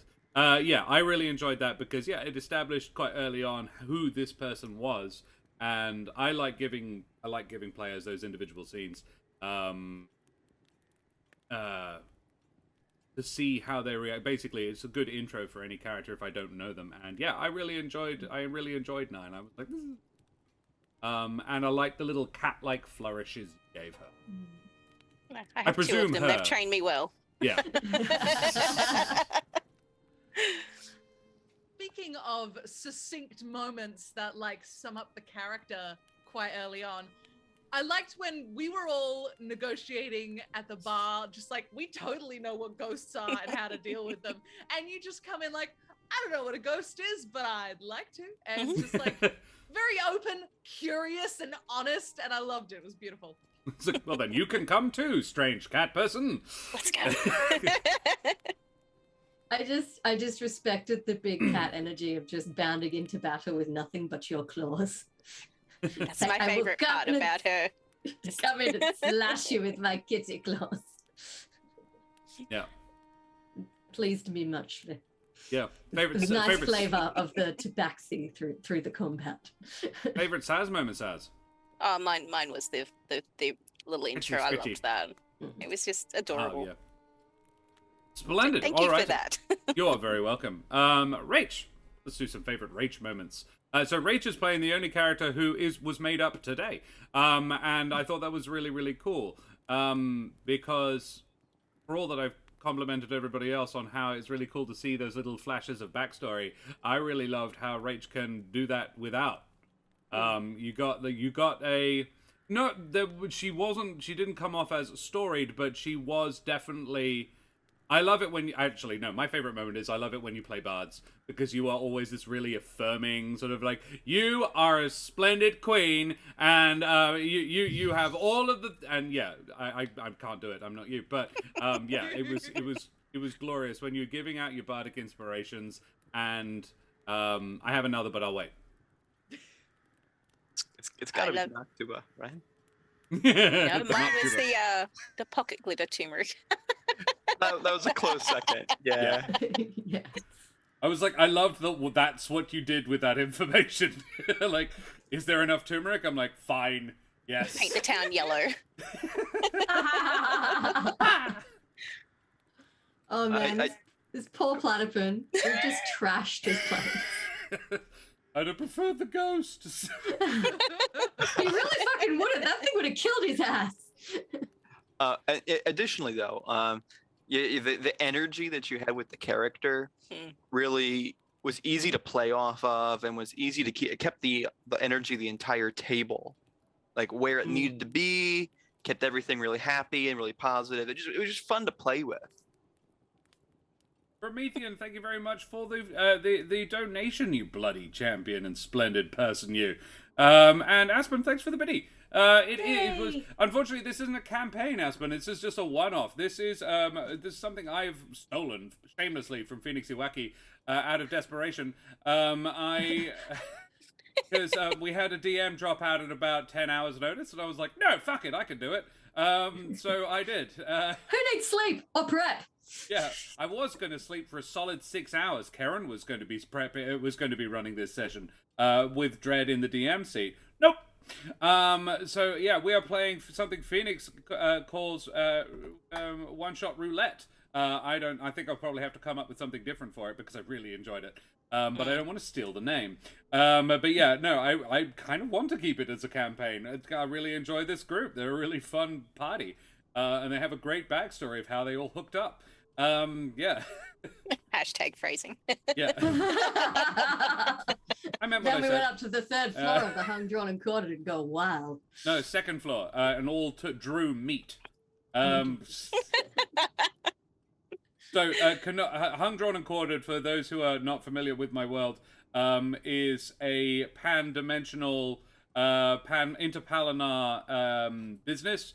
They have subsidiaries in every major town. There's already been another one on stream, and there will be another before the end of the stream. Yeah, the hung, drawn, and quartered. It is a bar on the bottom level. Then it is an all-male review and art class. All rolled into one. So you are hung, you can get it, drawn, and you can also stay there. So you can be quartered there as well. It's an inn, yeah. I call it the Omiverse. Yeah, Hellhounds, yes, I imagine you probably have. It is fun. I've even played in it once. Yeah. Do we have any other favorite Rach moments? I have a second. Cheeky second, if I... as Josh mentioned, obviously the not too bad was. Oh yeah, no, it was your vicious mockery. It was lovely. Unfortunately, they only glorious. speak deep speech, so yeah. I was gonna That's keep not trying, why though. it nailed it nailed the save, unfortunately. But yeah, it was. But yeah, your hurtful words are always hurtful and wonderful. I think it's great. No one threatens like Rachel. Yep. Yeah, you should buy her book. Otherwise, she'll call you a giant cockroach. It is very good as well. Can confirm. Have read. Very good. No, the Omiverse is something different. That's your Discord server. The Hung, Drawn, and Quartered is the Omniversal establishment. Ah, yes, I see. Rach, do you have a favorite self moment? Or have you said it already? I am very tired. I haven't said it already. I liked badly bluffing my way through pretending to be experienced. Just like, I know what a ghost is, absolutely. And I know the term BAMF. I am very good at my job that I've been doing for some time. Very long time. Yeah. That was fun. Excellent. Alrighty, guys. Well, that has been splendid, and we should go away from here now because we've been streaming for a good long while, and Karen and I need to get ready for the next one. And have a little break. What? You should definitely all go to sleep, but we should say nice things about Josh first because he yeah. improv'd a whole D&D one-shot, which is ridiculous. Was pretty ridiculous. Go on then. Say nice things. About I liked you rolling with the punches and letting me play the stupid tuba. It was so fun. Beautiful. I'm glad you making did. up all the weird shit in the shop. What was the box? Yeah, what was the box? It was a white box. It was the the actual white box box of the was- haunting. It was a yeah. Aspen, thank you very much for joining us. Take care. Josh, did you try to dodge favorite moments again? Tisk tisk. Yeah, I always do. That's my thing. The white box. I was very broadly describing an old desktop computer. A white That's rectangle marvelous. with another box on top with a black square on the front of it. Loads of small buttons on the front. Yeah, I was describing my old desktop computer as well. Amazing. The Windows 95 machine that could just about run a CD and play Minesweeper simultaneously. If you Goodness were lucky. me, what processing power! Yeah, it had like 32 megs of RAM. Calm down. Stop it! When he bought it, my dad was told he would never need anything more powerful. By a guy who should have known what he was talking about, like by his work colleague who was the IT guy at Foster Wheeler, which is a large multinational oil and gas company. The guy's like, yeah, 32 megs of RAM, you'll never need anything to go faster. That thing could literally fly a ship to the moon. Because it could, but that's not very impressive, actually, because you can do that on a toaster. Take care, Chaotic Platypus, you wonderful person, you. We will see you again soon. It's been nice to see you in chat for a change, rather than just popping in once at the end saying, nice chat, bye! Other favorite me moments? Oh, it feels so grasping to ask for them. It felt... I mean, a lot of our characters were very cavalier about it, but it did genuinely feel kind of spooky. And genuinely weird. Like, what the heck is going on? Yeah. Was it a ghost? Was it something else entirely? I actually had no idea. It was marvelous. Like, had it turned out to be an actual ghost, I would have been disappointed. So I was not. Yeah, no. It was... I think the best part about it was that it was two things. Yeah, doing different things. I was like genuinely freaking out a bit at the end. I'm like, are like 6 little baby things gonna scuttle out? And That's then we have what to I feel thought. crushed because we just murdered their mother in front of them. And thank you for the glim. They were cute. Yeah, the Glim was super cute. Love Based obviously on borrowers. But I think cuter. They're Please not just keep them tiny around. humans. Yeah, definitely keeping them. And I'm imagining that they're going to be like field mice in Humblewood. Like I'm tiny, gonna go tiny crochet now. Gerbines. Gonna make Taylor some little Sullivan's mice, favorite some moment, little sock letting me dresses. roll a D316. Yeah, I mean, how often do you get to do that in life? I need to get one of them commissioned. Also, I mentioned a green cube. That was obviously a dice. Nah, totally went right by me. Green cube with a different symbol my on brain each side. decided You it don't was the recognize at all. Tesseract. Nah, just go on. I love describing things but not being specific about what they are, and seeing what people think I'm referring to. I described a hippopotamus head to Keren once. I How'd did that not go? guess what it was. Yeah, could not figure out what it was, and Beryl didn't Cool. roll very high on her nature, so she had no idea. It was Beryl as well. Horse barrel, yeah. Fantasy Oh. Borrower's survival campaign against mega giants. Yeah. Remy, you want to talk to Nelderberry? Nelderberry functionally ran one of them in Santa's workshop. It was terrifying. That sounds was awesome. So fun. Yeah, Rach was in there. Yeah. It's just- That was so we all good. played toys. Oh, that's marvelous. Trying to Yeah, I escape remember Santa's workshop, and we were awakened toys. I was Grumblemore, a Krusty Brand Nice. knockoff Gandalf/Dumbledore. What were you, Rach? Princess Barbara. Of course. A bard, as I Oh. recall. Also a bard. Memories. I love that one shot. I've watched it 3 times now. Hellhounds, wow. It was a sweet one. Nelderberry, really good DM, and is so coy about it.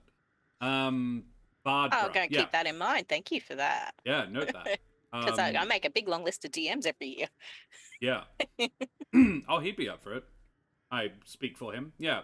All right. If you're Any watching other this. any other favorite me's, or should I say myself and then we can go away?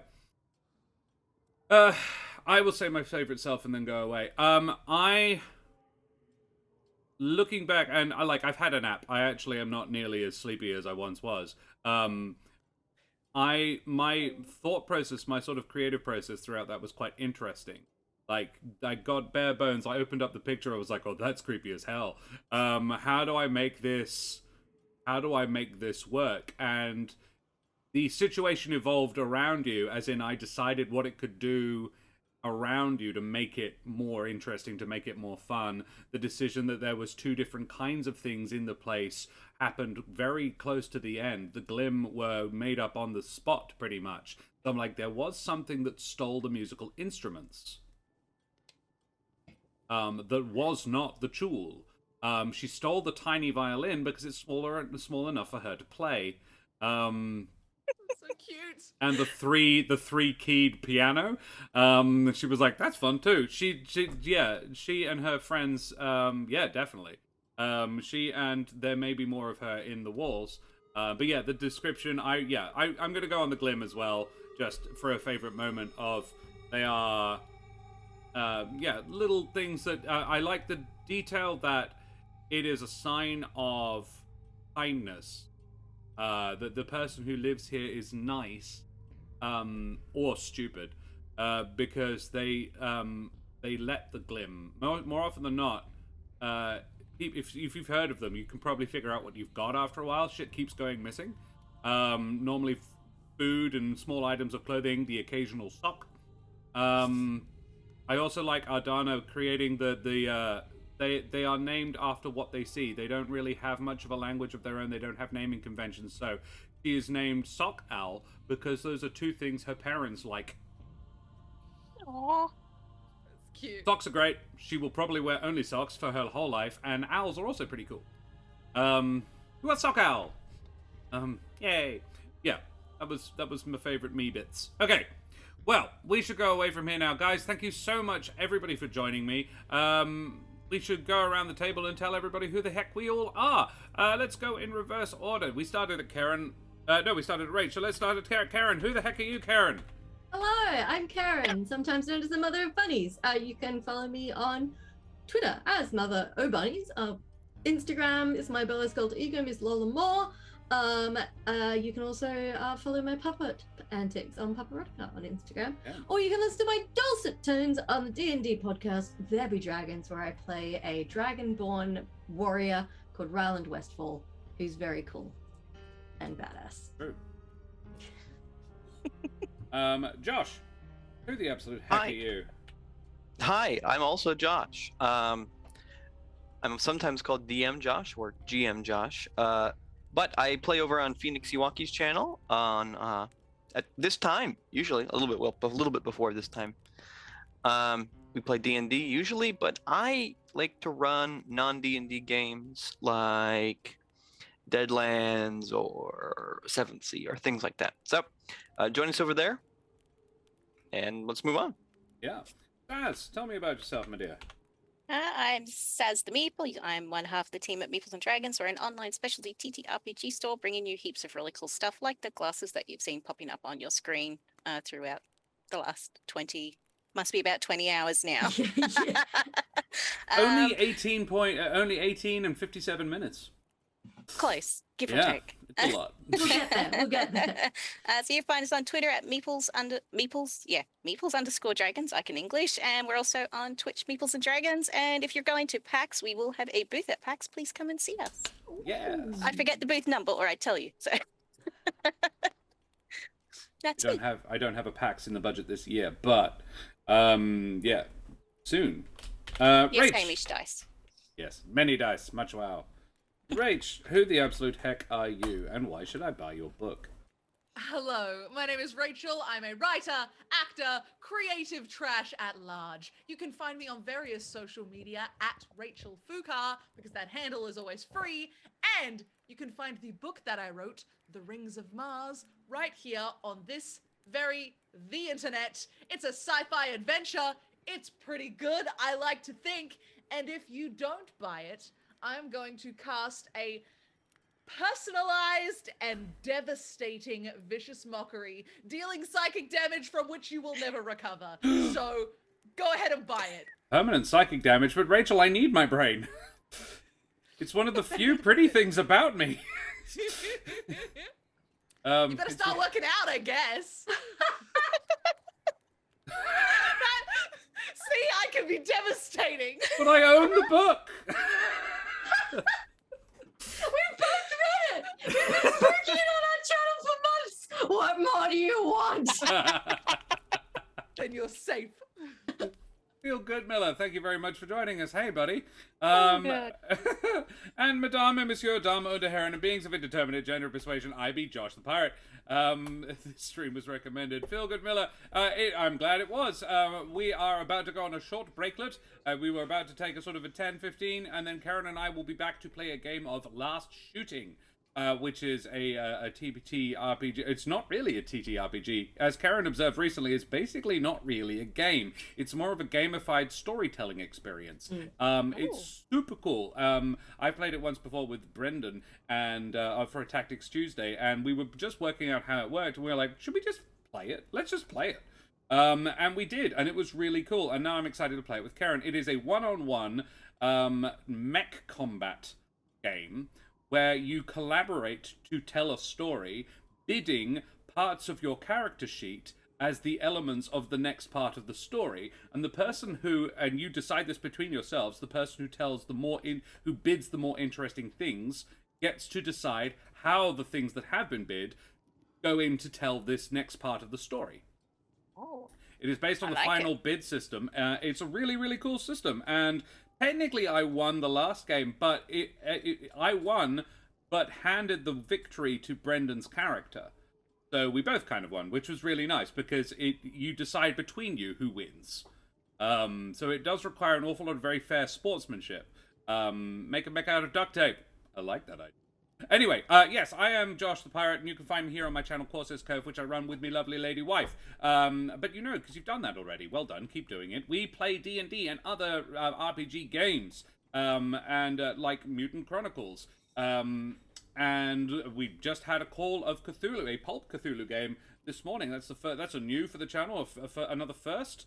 And we are doing a 27-hour charity marathon today in aid of childhood cancer support. We have some wonderful sponsors: Meeples and Dragons, Wooten Forge, Roll with Advantage, and Mike Moans, who is sponsoring on behalf of Fights and Fancy. And they've all donated wonderful prizes to the prize pool. We have raised over $2,129 so far, which is pretty incredible. That smashed through our goal. We're $120 on beyond it, but that doesn't mean we have to stop, right? Because the people at Childhood Cancer Support do incredible work. They support an often missed element of cancer support, the care of the families involved. So yeah, the kid's got cancer, that sucks for the kid, but the family, often in rural Australian, so about 90% of Australia is rural. Like most of the world, there is a lot of cities all over the place. It's hard in England to get more than 30 minutes from a city. In Australia, it's eminently possible to get 3 days from a city. And just commuting in to get your child cancer treatment sucks.